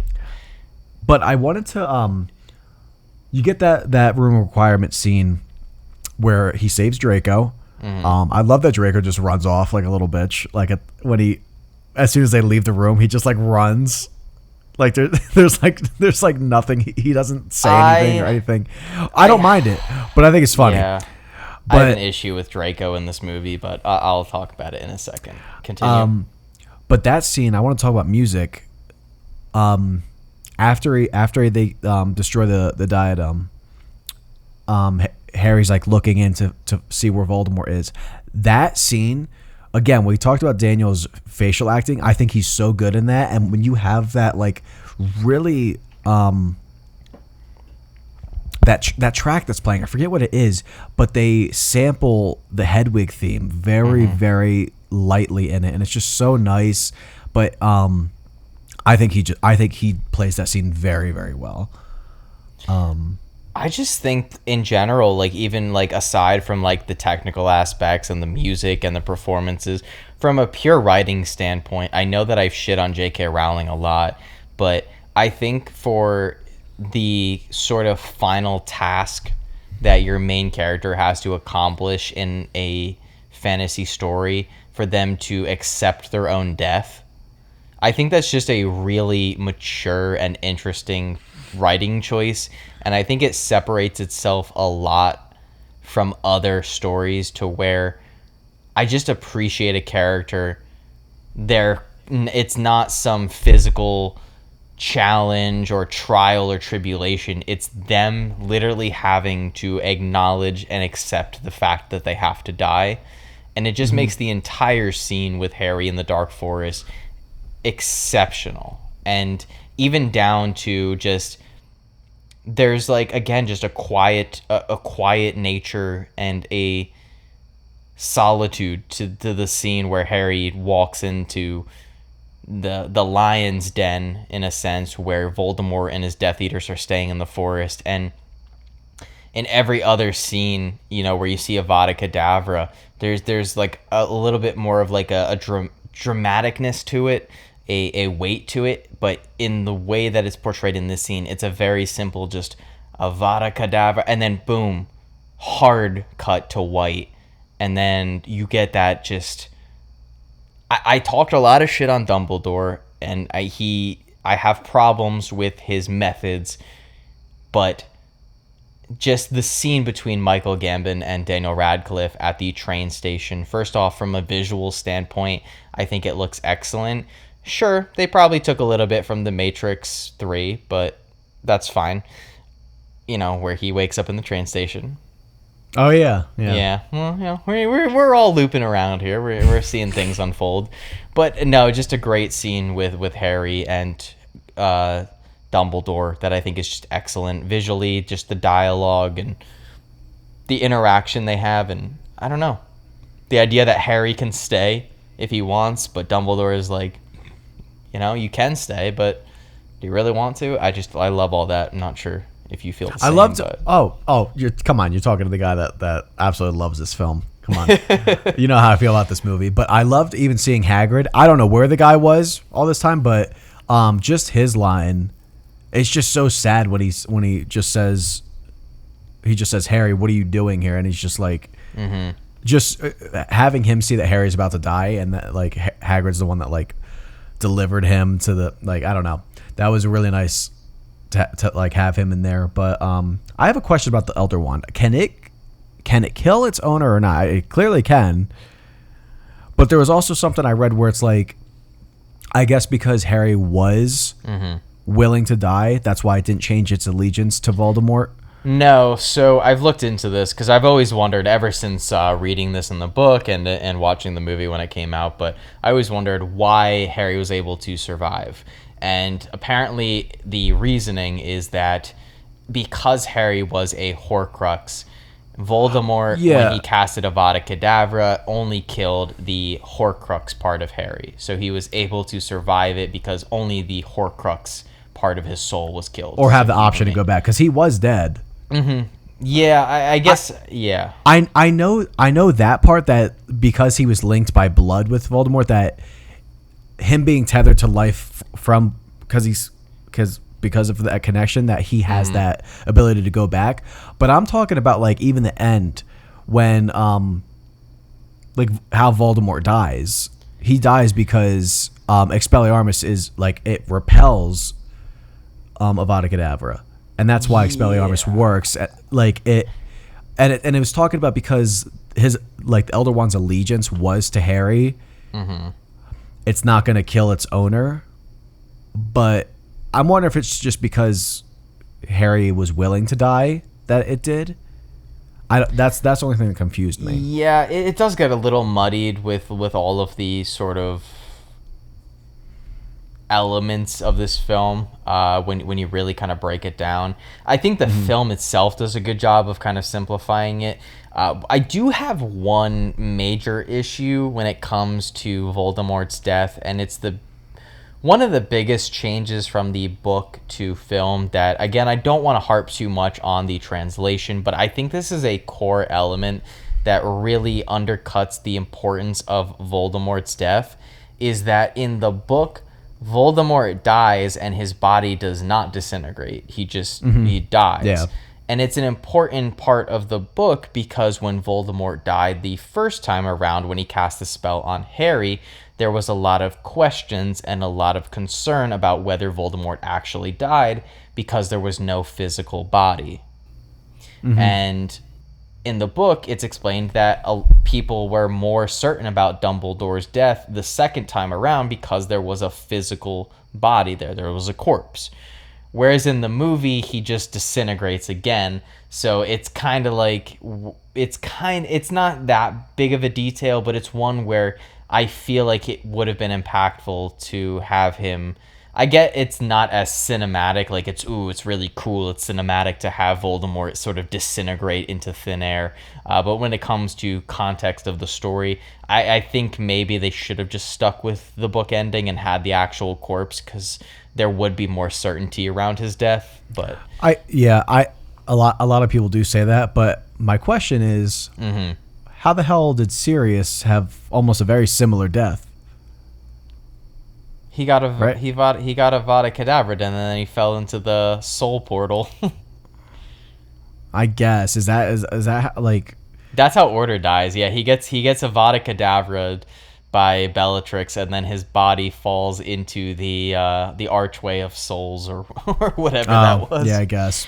I don't know. It's not explained in the movie perfectly well. I would have been fine if they did the book ending. This one doesn't bother me that much though. Maybe it's because it's his own spell against him. I don't know if you can make up an excuse why he died like that, or I don't know. I don't know if when Neville pulls out the sword. No, I guess I don't know if it would have worked as well if he killed the snake then, because he kind of pulls out the sword, and it's like a very like empowering moment.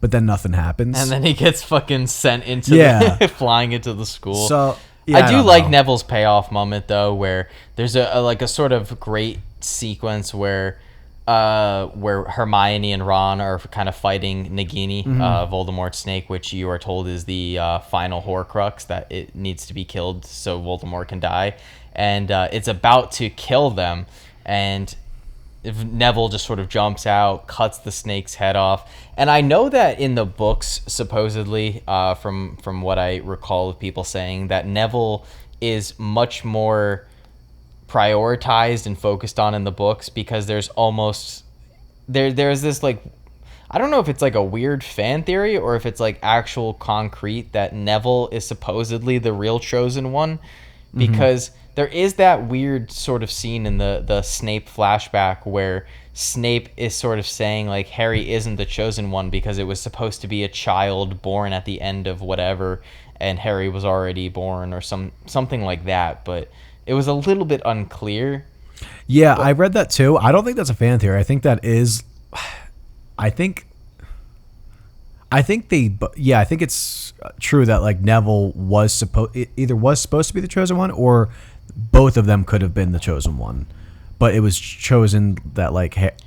But then the prophecy doesn't make sense, because the prophecy was specific to Harry Potter and said neither can live while the other die, meaning one had to kill the other, which inevitably happens. You know, Harry ultimately kills. Fan theory then. Yeah, I'm not too sure about that. A little unclear. But either way, I like Neville's kind of big moment. I like a lot of the stuff. Like, really, I have no issues with the battle stuff in this. I love them putting the defense up. I love that when Voldemort kind of loses one of his Horcruxes, he just kind of snaps and just sends a death spell at the whole barricade and knocks it down, which does beg a few questions like, hey, why didn't you do that 20 minutes ago? But that aside, it works on a dramatic storytelling purpose. But I love them kind of crafting. I love McGonagall raising the statues and giving them life, and the statues are part of the defense, and you get scenes where like the statues are fighting giants on Voldemort's side, and there's all these spells being cast, and it's very entertaining from like just a pure entertainment standpoint. I think the movie just, again, it's 2 hours, but it flies by just because so much is happening at once, and it's amazing. Really enjoy that. It's amazing that Lucius is kept alive this whole time. He fucks up so many times. He challenges Voldemort sometimes. Voldemort just killed like people for no reason sometimes if he just got annoyed. Yeah, Voldemort just out of nowhere just kills his henchmen for no reason. Yeah, so I don't know why Lucius is protected so much by him, because he really fucks up this whole series. Well, that kind of brings back around to, I mentioned earlier I had an issue with Draco in this series, and I'm not sure if it's the same in the book. But so for some reason in the woods, again, Draco lies, kind of like how we did in Deathly Hallows Part 1, and he's like, "Oh, Harry's dead. You know, Harry's dead. He seems dead." But then when they get back to Hogwarts, somehow Draco is on Hogwarts' side. Like, he's not with Voldemort and the other Death Eaters. He's on the side of Hogwarts. And then out of nowhere, like, Lucius is like, Draco, get over here. Come on. And I think that just would have been a really great scene. Again, if you wanted to do really good character development and have a good character arc, you have Draco be like, no, I'm staying on Hogwarts' side. I'm going to stay here and fight on Hogwarts' side. It would have been a good character moment, because earlier on in that film, Harry saves Draco. And I really thought it was going to loop around to Draco being like, no, I'm going to stand by my friends. I'm going to stand by Hogwarts and fight against Voldemort. But it doesn't happen. Draco just goes back to Lucius's side.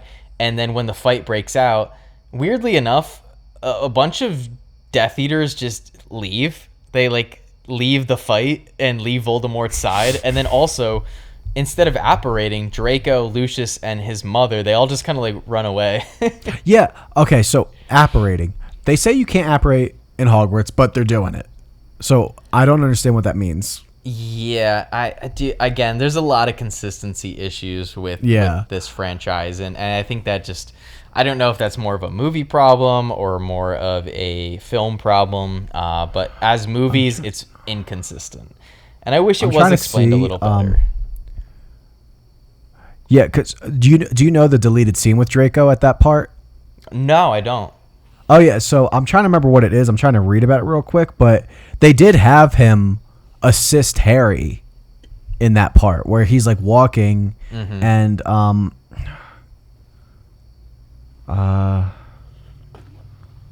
he tosses the wand to Harry when Harry like wakes up. I think Draco somehow like tosses the wand to him. I forget how they filmed it. Even that would have been kind of great, but they don't do that. I don't get it. Well, they did do it, but then J.K. Rowling didn't want a redemption scene for Draco in the films. But like, why? I don't know. Like, that's frustrating because the character really hasn't done much wrong. He's been a shithead, but it's not like he's done anything too bad. He's sort of just been a product of his environment and his upbringing, and I don't know. I think that would have worked as sort of a redemption scene for that character. Yeah. I don't know why they didn't do that because they filmed it. Well, I know why because I guess J.K. didn't want it, but Yeah, speaking of JK, I didn't bring it up. There's a trivia fact where in the original script for Half-Blood Prince, there was a scene where Dumbledore mentions a girlfriend that he had when he was younger, but then JK Rowling was like, no, he's gay, and then made that announcement when the 7th book was coming out, because, you know, that's progressive. You wait till your 7th book in a franchise to announce that one of your main characters is gay after he's dead. Very progressive, JK. Very, very progressive. You know what makes no sense is they don't give the Grindelwald scene in part 1. Yeah.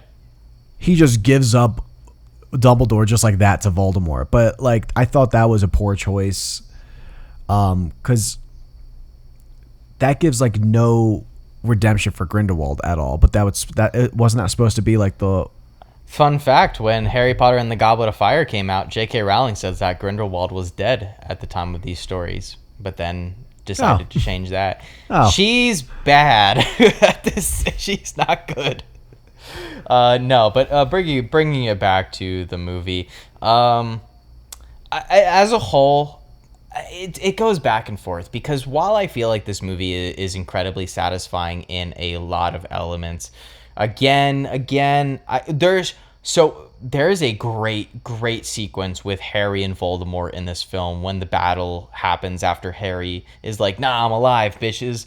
Him and Voldemort get into a very fun fight, this sort of chase sequence throughout Hogwarts, and it's just cool to like, again, after not being in Hogwarts for the entirety of the last film, bringing it back to Hogwarts for this final battle is already cool enough. But then you get this battle chase sequence where Voldemort is sort of chasing Harry throughout the school. And they get to this edge, this kind of cliff area. And Harry has this, I love, again, just like Goblet of Fire, I love when Harry has fuck it moments. And this is the ultimate fuck it moment. But he says, like, let's take this back to where it began or whatever, and just grabs Voldemort and just jumps off the building with him. And Voldemort, like, has to apparate or whatever. And it's a really fun sequence. But even before that, he's chasing Harry throughout the castle, just casting spells at him. And Harry is bitch slapping the fuck out of him. He is like fucking Harry up. But then they apparate and they go back to the courtyard, and then it boils down to my least favorite part of the magic in these movies, and it's Harry and Voldemort's wands linking, which I thought was only a feature that was specific to Harry and Voldemort, but then I remembered in Order of the Phoenix that Dumbledore and Voldemort's wands linked, and then this movie, I think Remus and Arthur and someone else, Death Eater, their wands link too. So there's no thematic purpose, but their wands link again. And you know what's funny is how much you hate that. I can't remember in the book how it goes, but a lot of people that even like the book, they like how it's done in the film because they say it's not as satisfying in the book, like their end battle. Yeah, I didn't find it that satisfying in the movie either. There's a lot of great elements. I'm a fan of it. Even though after you saw what could be done with magic in Order of the Phoenix. Yes, and I'm like, for Harry and Voldemort, I'm fine with that. It feels a little bit more of like a personal, like simplified thing, and I'm fine with it being more simple with them. Throughout the whole battle, I wish I saw better magic. I don't need that level of. It wouldn't really make sense that Harry knows how to do all that. He shoots him with the Voldemort shoots him with the power of evil, though, like he does against Dumbledore. What doesn't? Yeah, he does that black magic shit. That shit's good. I love that when they do that. I wish they did that more. What doesn't make sense in this battle is multiple times people are just like rebounding or just like kind of casting away Avada Kedavra. Can't do that. You can't, like, that's like an unblockable spell. You can't block that? Is that a thing in the books? I think so. Well, that's what I was reading people saying is like. Well, then that seems like very, very overpowered magic. Yeah, that's insane. But I do. Yeah, you don't feel like it's a tad bit anticlimactic, the shit with Voldemort and Harry at the end. Like, again, this is where like why I harp on the music so much, and I don't want to play what ifs. Like, that's not like the point of this point, but if you take the music out of that scene, it really is just two guys just like pushing their wands at each other really hard. And it's just a wee bit. And I don't expect every scene to work without music. So I'm fine with that. Like, I think the music just makes that scene. It absolutely does make that scene work, but that's not a weakness. I just think a talented writer who's writing this 7-book series about wizards and magic, that by the 7th book, when your main character is fighting your main bad guy, by the 7th book, they would have learned some really cool, fun magic to make that final fight more entertaining. Whether that was done in the book, whether that was done in the movie, is nevertheless, I just feel like it could have been handled a little bit more. Again, like you said, the fight in Order of the Phoenix pisses you off, because they never do magic like that again. I feel that most in this scene, because I was like, man, imagine if Harry was casting some really cool spells right now and fighting Voldemort. It would be so great. It would be cool. It wouldn't make sense, because in that way, like, Harry's gonna get bested easily. Voldemort, you see those spells he was like throwing at Dumbledore? Like, only Dumbledore could really. So it makes more sense to you that their wands just link and that Harry wins by a technicality? Yeah, pretty much. Because I like the ignorance of Voldemort thinking the wand belongs to him, and him being kind of defeated because of that. Like, I think that's the only way that he could get defeated by Harry, not by being bested in a technical fight. Yeah, I don't know. So I just think it would kind of take the realism out of it for me if it's like they're doing all this. I don't need realism in a story about wizards and magic. I need it to be a little like cohesive. I will not, just like I don't buy Molly besting Bellatrix. I don't buy that. You can imagine I won't buy Harry and I agree, being more skilled than Voldemort. But that's where the issues with this entire franchise come into play, where I think a good writer would have had Harry learn really good magic over the course of these films. It's still, even if they did, I agree, magic needed to be better in this. In that battle, I don't think it would have worked, because like 7 years versus like the most powerful wizard. Yeah. Well, I don't know. You're just not gonna. No, see, and I sort of agree with you in the sense that, like, I wish that even if the finale, like the end aspect of the Voldemort Harry fight, culminated in the wands linking and it like bouncing back against Voldemort, which causes him to, disintegrate and whatnot, that would have been fine if there was some sort of like attempt throughout the earlier part of that scene. Like when Voldemort he did the evil magic. He did the black magic. Yeah, no, I meant on Harry's part. Like, I wish that Harry had casted some, again, like, he's not, when they are talking about like the difference in age and year in Goblet of Fire from Harry to like Cedric and Victor and Fleur, they talk about how they have learned and conjured up spells that Harry could have never imagined in their wildest dreams. By that point, Harry is their age. He is 17. He's had 6 years of wizarding school. It would have been logical for him to have learned more engaging and interesting and powerful spells by that point. how I would have liked it is how you said. I like it ending on that in their battle in Hogwarts. Yeah. Even at least have Harry attempting creative spells, but Voldemort just kind of like deflecting them. Like have Harry do like a fucking like I don't know, a fucking something with fire, but something like, cool with like even like something with water would have been interesting because you know Dumbledore used water in the Order of Phoenix fight, and it's more of like a light-sided magic. It feels like to use water as opposed to fire. or like a little tornado summoning some of the like debris and throwing it at him. Something to show that after 6 years of schooling, Harry was like a competent wizard. Yeah, that I agree with. Yeah, but, I could have had that. But I want to ask. How do you feel about Harry at the end after defeating Voldemort? How do you feel about Harry just snapping the Elder Wand in half and throwing it away? I like destroying it. I think it's a little easy how it gets destroyed. I just feel like it probably would be a pretty good wand to have. It's mentioned in the film that Harry wants to be an Auror, which is someone who hunts down dark wizards. So. But that's also it's. I think it's too much risk. Because what if you just like lose and that goes into someone else's hands? So I like he him would have had to have it. been disarmed, right? As we were told. But in the Deathly Hallows story, the guy was like slashed in his sleep, so that means Harry can never go to sleep. In a children's story, he had his throat cut in the middle of the night, and his other brother hung himself. In a kid's story, mind you. I think it fits Harry's character to do that. But yeah, that's fair. All right, I had a little bit of issues with it. I like the symbolic nature of it as Harry being like, this is done, fuck it, I'm done, I'm over with all this shit. But also I'm like, wait a minute, that probably would be a pretty good useful wand in case any other dark wizards. Like there's still a bunch of Death Eaters out there that you may need that wand for, but to each their own. But all right, so yeah, the Battle of Hogwarts pretty much concludes. Oh, I did want to mention before we kind of talk about the epilogue of this film and this series, but one thing that does bother me about the Snape flashback scenes is that, again, you are led to believe in Harry Potter and the Half-Blood Prince that this is the first time that Dumbledore is learning about Horcruxes, because that's the whole point of the movie, is finding Slughorn's memory to find out about the Horcruxes.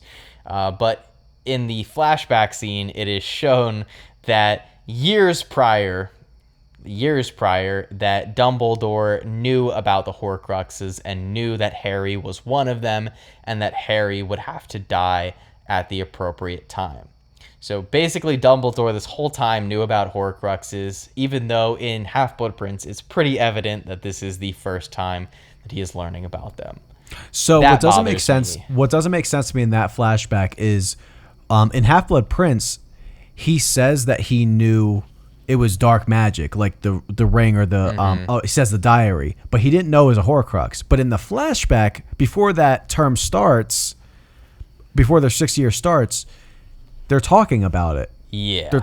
So yeah, that doesn't add up. I was gonna say in the flashbacks, what I don't like, and it kind of ties back to Order of the Phoenix, is just how much you hate. It kind of waters down Sirius too, but more so James. Like he's just a fucking asshole. Yeah, they make Harry's dad out to be a pretty shit guy who was. That's kind of a problem. Bully. That's a big problem, I think. Maybe that's why Harry doesn't talk to him too much when he's a ghost. Yeah, honestly, it might be. But I never said this in the previous films, but when Harry just busts out these lines defending his dad as if he knew him, like in the third one when he says, "My dad didn't strut." Fucking what? Are you? How do you know what? And just saying my father's a great man, there's so much ignorance to it that like there is, but the ignorance doesn't bother me too much. He wanted to believe his parents were good people. But just that line, "My dad didn't strut," I hate that line because he says it very sassy. He's like, "My dad didn't strut, and neither do I." It's very sassy. But yeah, so that a little bit of illogical stuff. Again, I saw someone say that it's very believable that J.K. Rowling had from the start planned out that Harry's scar and Harry himself was probably a part of Voldemort. but then later on decided to add in these other objects to kind of add to the plot, to give them something to go search for.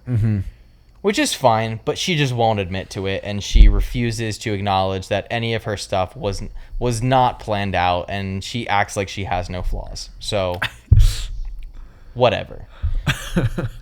Now, are you go. No, go ahead. I was just gonna jump to the 19 years later stuff, but if you have something else. No, go ahead, because I was gonna say how are you feeling about ratings, but I kind of forgot about 19 years later. Yeah, let's wrap that up with 19 years later. We'll get into ratings. We'll rank all 8 Harry Potter films, and then we'll get on out of here. But the 19 years later, I remember reading this in the book for the first time, and this is weird. It's weirdly emotional for me because, again, like, I've had my issues with this franchise, but I've also kind of highlighted how it was very important to me growing up, and it was just a crucial part of my childhood. And I remember, again, reading this in 4th or 5th grade. I believe it was 4th grade, and reading the epilogue where you're hit with the chapter is called 19 Years Later in the book, and you're like, holy shit, like, what do you mean? And you're just gifted a small scene where Harry and Ginny are married and have kids together.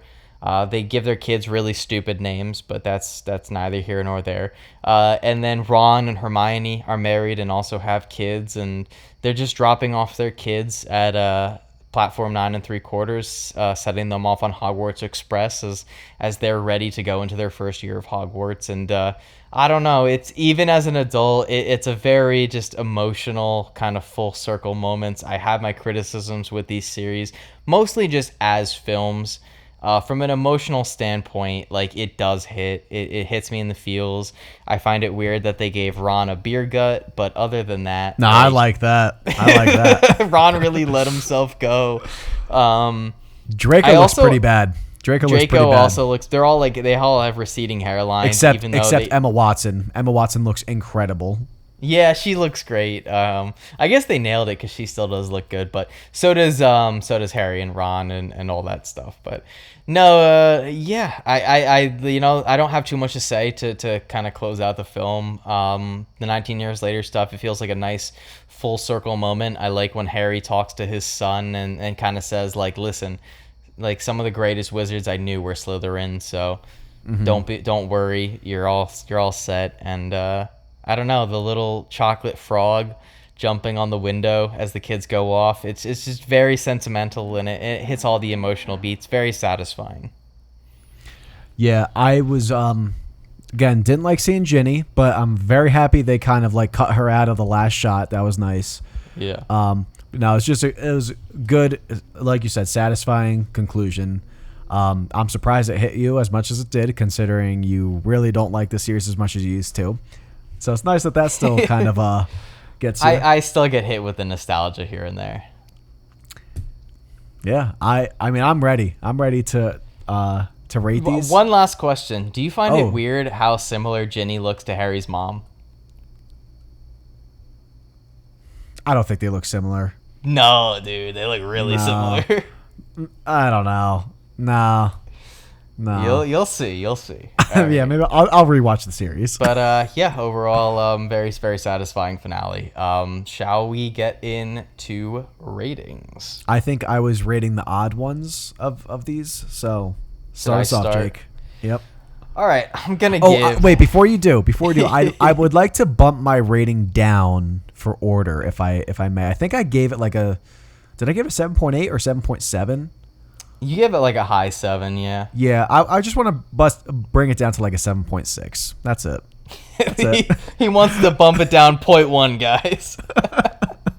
That's because I assume he's gonna give this one a 7.8.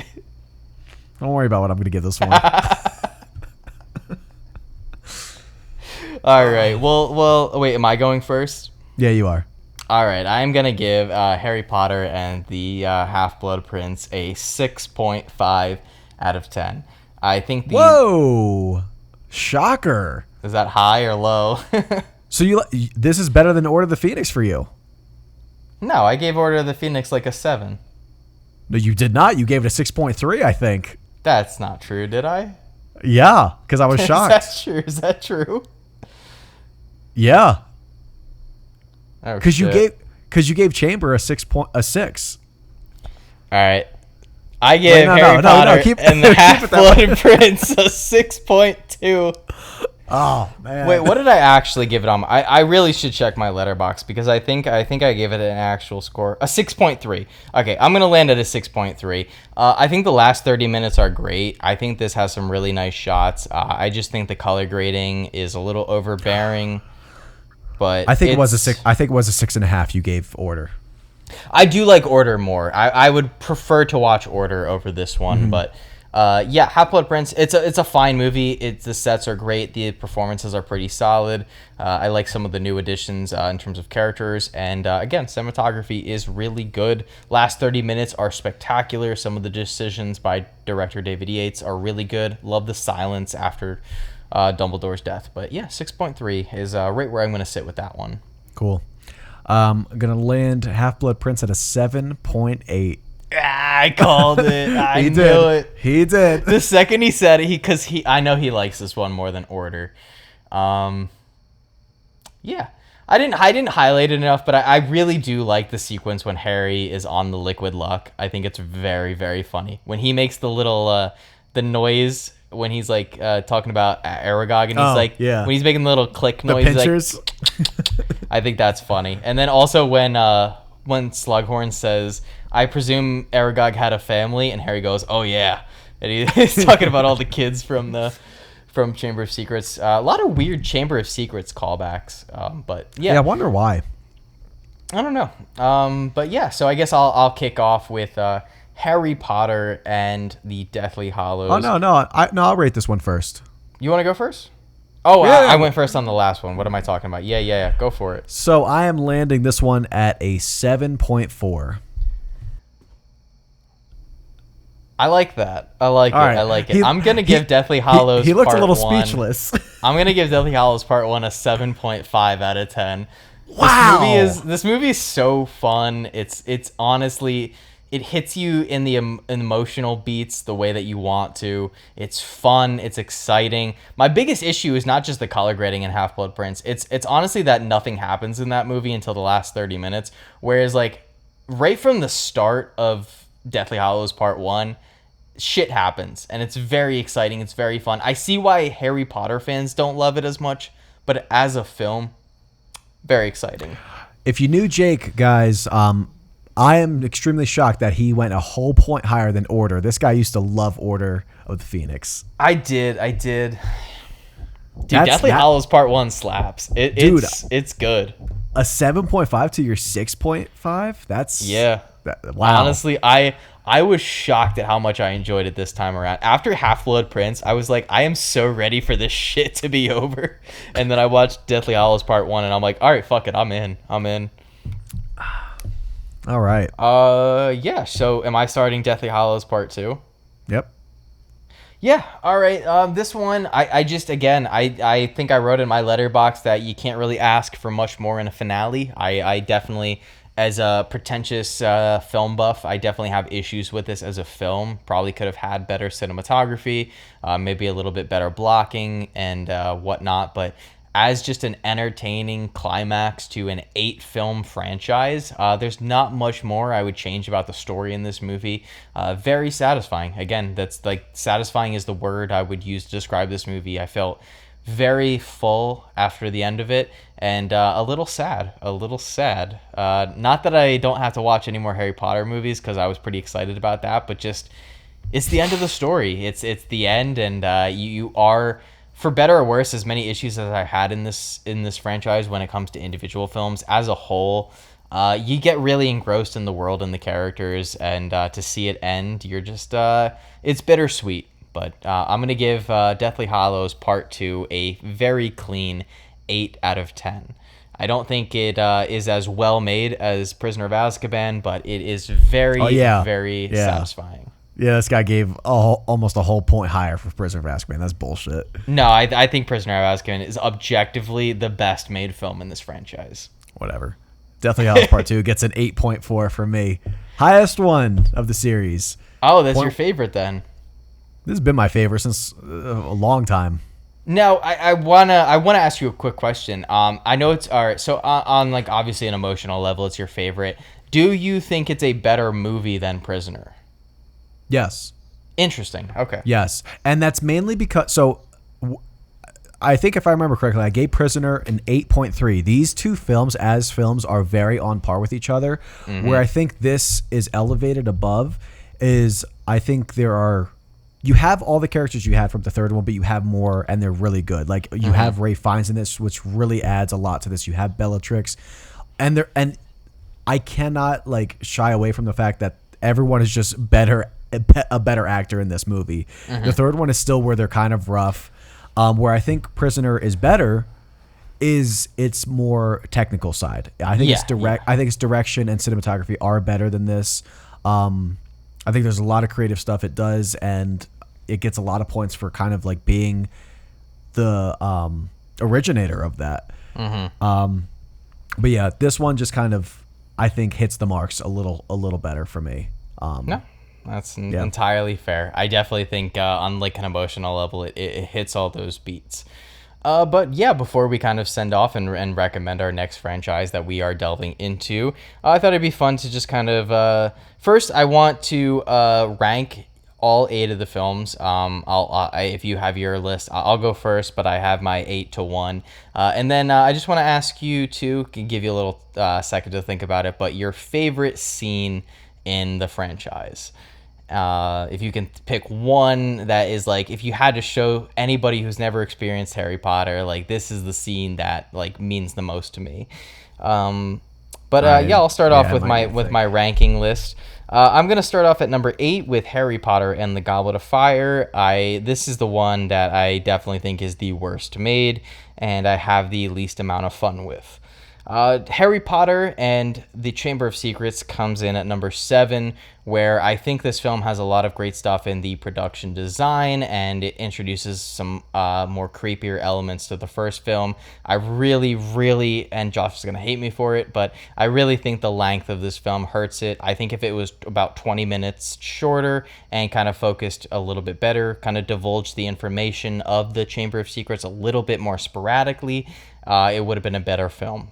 But I'm going to move on from that and go to number 6, which is Harry Potter and the Half-Blood Prince. Obviously, we talked about it this episode. You guys know my feelings on it. The color correction and the first 2 hours I find to be pretty boring and uneventful. It feels like a lot of setup for the next 2 films and doesn't feel like it progresses the plot that much until the last 30 minutes.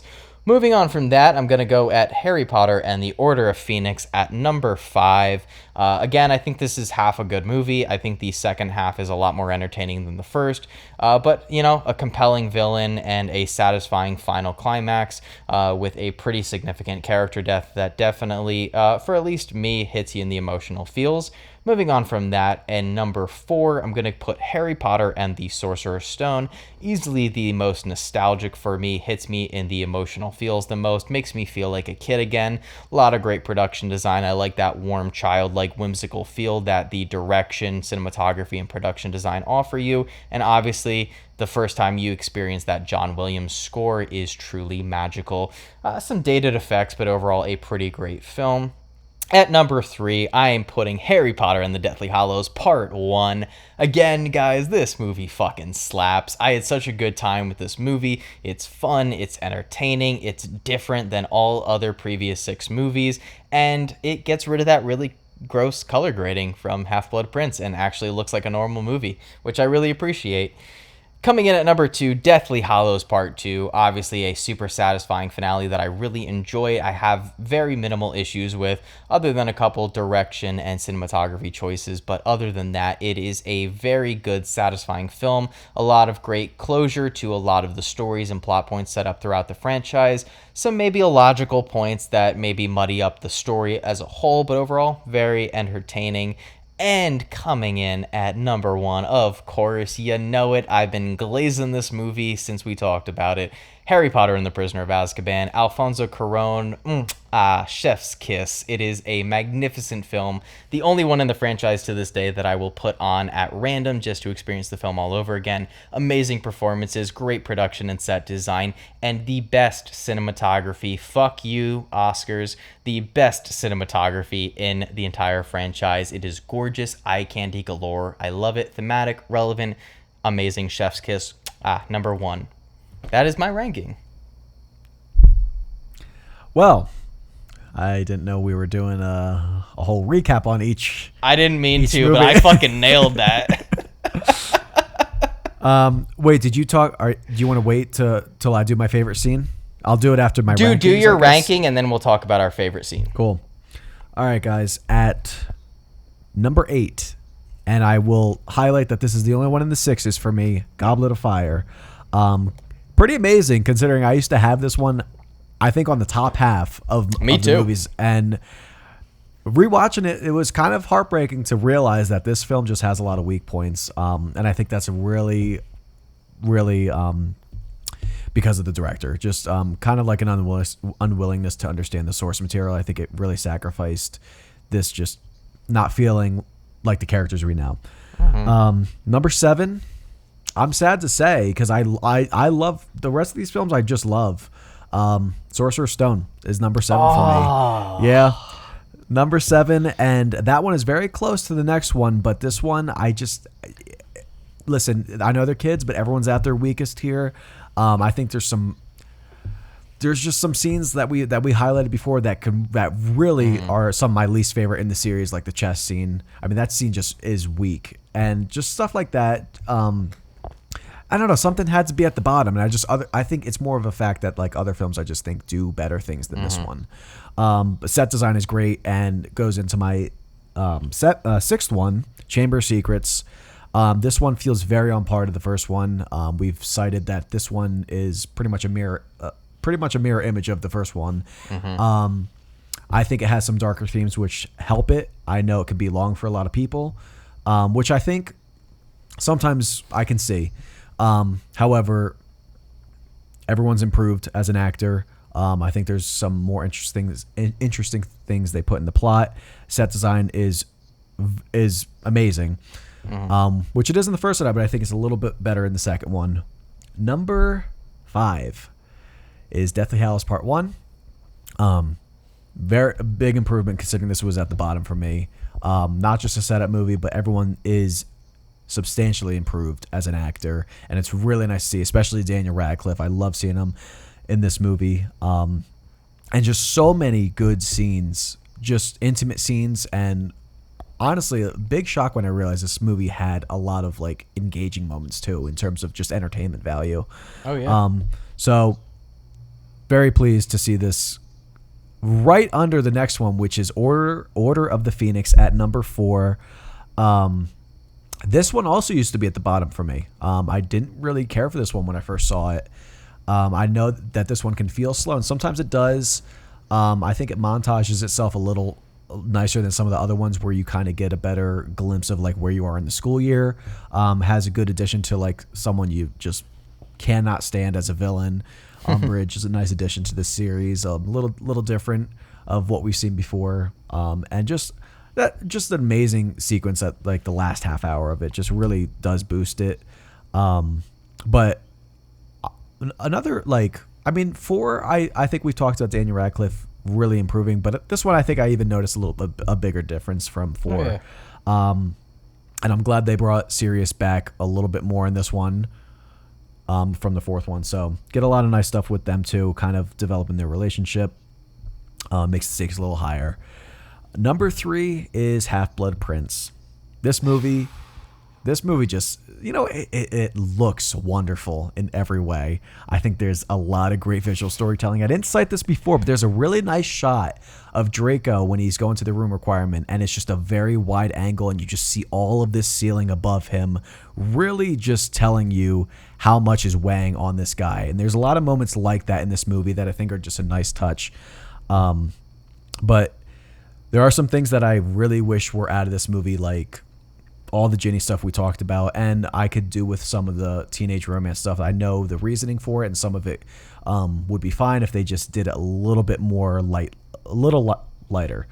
But number 2 is Prisoner of Azkaban. This one is the best directed, probably, in terms of just like style, mostly like from a visual standpoint, because I do think the kids are still kind of at a weaker point here. There's some good moments they have compared to the first 2, but this one was really the first one to push that artistic boundary, which I really respect, and it kind of like set the road for, you know, every other Harry Potter film to come. Number 1, Deathly Hallows Part 2. Neck and neck with Prince of Azkaban, but this one just hits those marks more. From both are very good with their storytelling. This one just kind of does a really nice job with completing everybody's arc, and everyone is just really, really great in this movie. And you get a lot of Ralph Fiennes, who is a big highlight for me in this whole series. And you get a really nice closure for Snape and a lot more development, which really, I think, boosts the entire series. So to do that in this film, I think is very powerful. And I think it just gives it the edge to Prisoner of Azkaban. And that's pretty much it. I went a little longer on the recap than I thought. No, but, dude, you're good. Yeah. I know it's good because this is the end. You know, we had to kind of do a little short spurt about each movie and why we put it where we put it. But I think this is more deserving for Harry Potter, because I don't think we did this for other series where we recapped it. No, this was just a long is one. Easily like the biggest and most popular franchise we've discussed thus far. And I think the ranking is a little more interesting than something like trying to rank like the Matrix movies or the Halloween Town ones. Because this one's always a conversation you're going to have with people. Everybody differs, and it's so interesting to see what people love and what people dislike. Yeah. It's always different. I think outside of Goblet of Fire, I've given every film a positive score, which I should. We didn't really give these movies scores yet, have we? No, we did.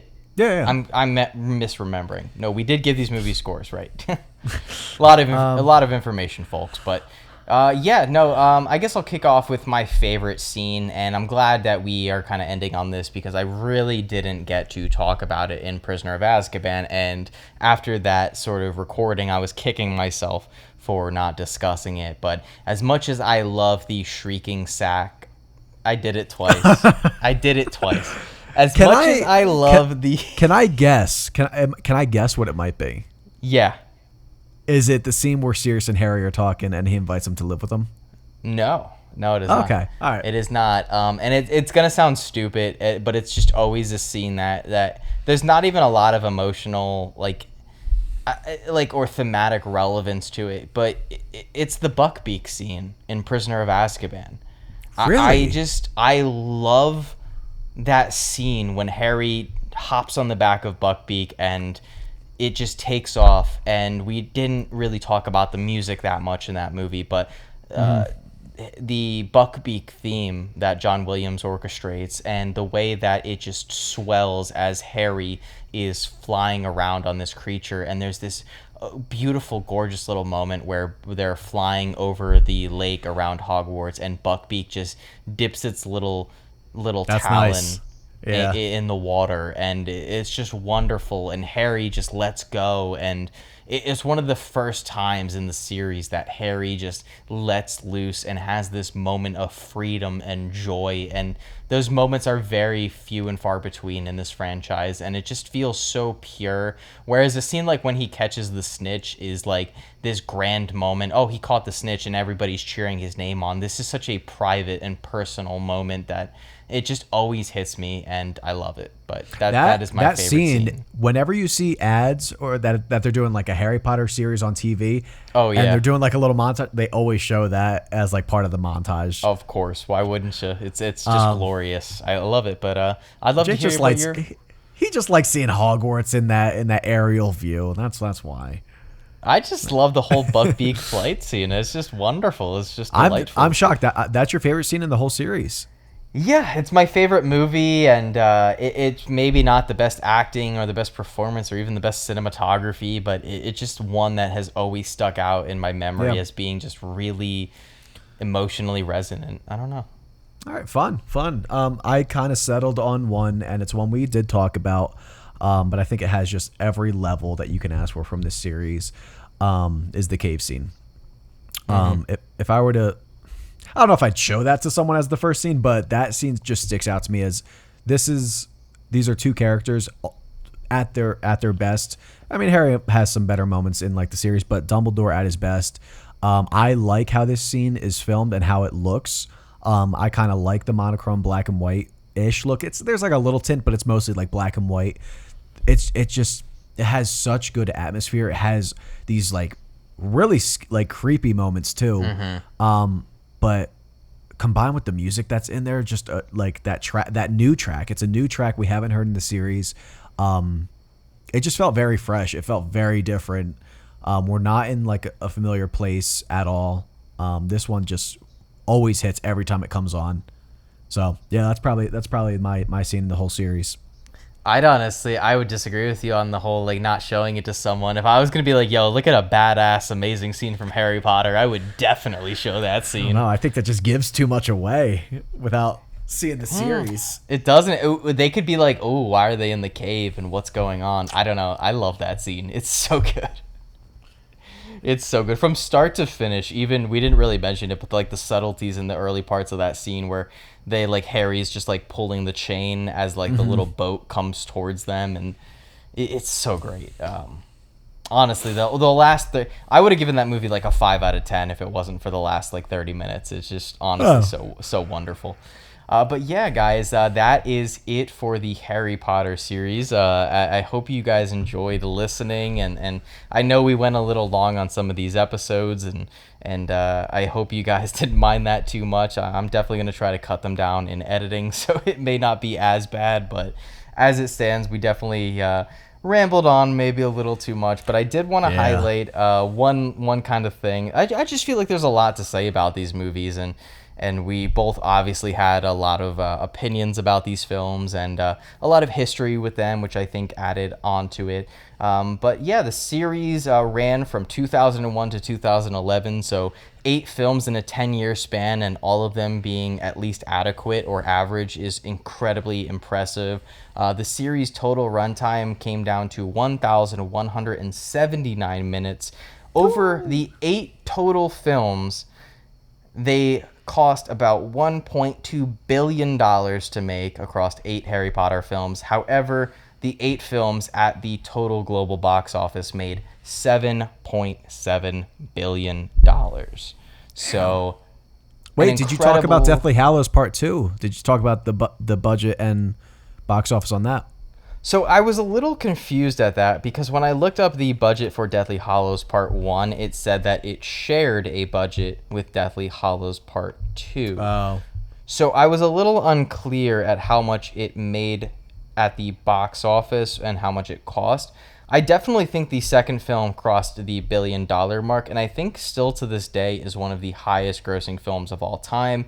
It made $1.342 billion, which is ridiculous. And dude, and sharing a budget, 11 years, yeah, and splitting this into 2, holy hell, over $2 billion. Yeah, and I definitely think in the first film is where they spend a lot of the budget on sort of the the production design and the sets, because you go to a lot of different locations in the first film, and the second film is a little bit more streamlined and is more action oriented but less locations. But either way, guys, I hope you guys enjoyed us discussing these Harry Potter films. It was definitely a fun journey to go on. This is definitely the longest franchise that we've delved into so far, and also probably, again, the most popular. So I hope you didn't get too mad at either of our opinions, probably more so mine, because I was definitely meaner to these films. But again, guys, through my ratings, I give all of these positive scores. I consider a 5 out of 10 a positive score. It is not a negative. It is an average score. Average film. That is not positive. That is just piss poor average. It's average, yeah, and I think Goblet of Fire is easily the most average out of all of these movies. But that aside, guys, again, hope you enjoyed listening to us divulge our feelings on these movies, and hopefully we did a decent enough job kind of talking about some of the the background and backstory. I did look up earlier today, Daniel Radcliffe supposedly made $1 million for Sorcerer's Stone, but by the final film, I believe he was making upwards of $15 million for the final movie, somewhere around that range. Not sure if that's entirely correct, but yeah, the man got his bag. I'm sure at a later date we will probably discuss the Fantastic Beasts trilogy, which I don't think either of us are particularly looking forward to, as I feel like those movies lack a lot of what is special about Harry Potter. But that being said, guys, thank you again for listening. I will now recommend our next episode, as we are leaving November and moving into the cold and wintry December. We are doing 2 episodes in December, but our first episode is going to be on not really a trilogy, but we are discussing all 3 Black Christmas movies. That being the original from 1974, the 2006 remake, and the 2019 remake. So if you guys don't want to be spoiled for our next episode, and again, we publish every other Tuesday, so 2 Tuesdays from now, we will be releasing our Black Christmas episode talking about all 3 of those films. So if you don't want to be spoiled, check those out before the next episode. And yeah, that is really it on my end, in case you have more to plug, Josh. I do not. I mean, always give us a follow on Instagram if you haven't already. You'll see a lot of fun posts on there and updates. Feel free to DM us or email us at franchisedeepdive@gmail.com. Other than that, that's all I really got. I hope you guys have a great Thanksgiving, and we will see you during Christmas time for Black Christmas. Yeah, guys, I hope you're having a lovely fall. Moving on to the snowy season. But before we leave, Josh. Got something for me? I have one question for you. What you got?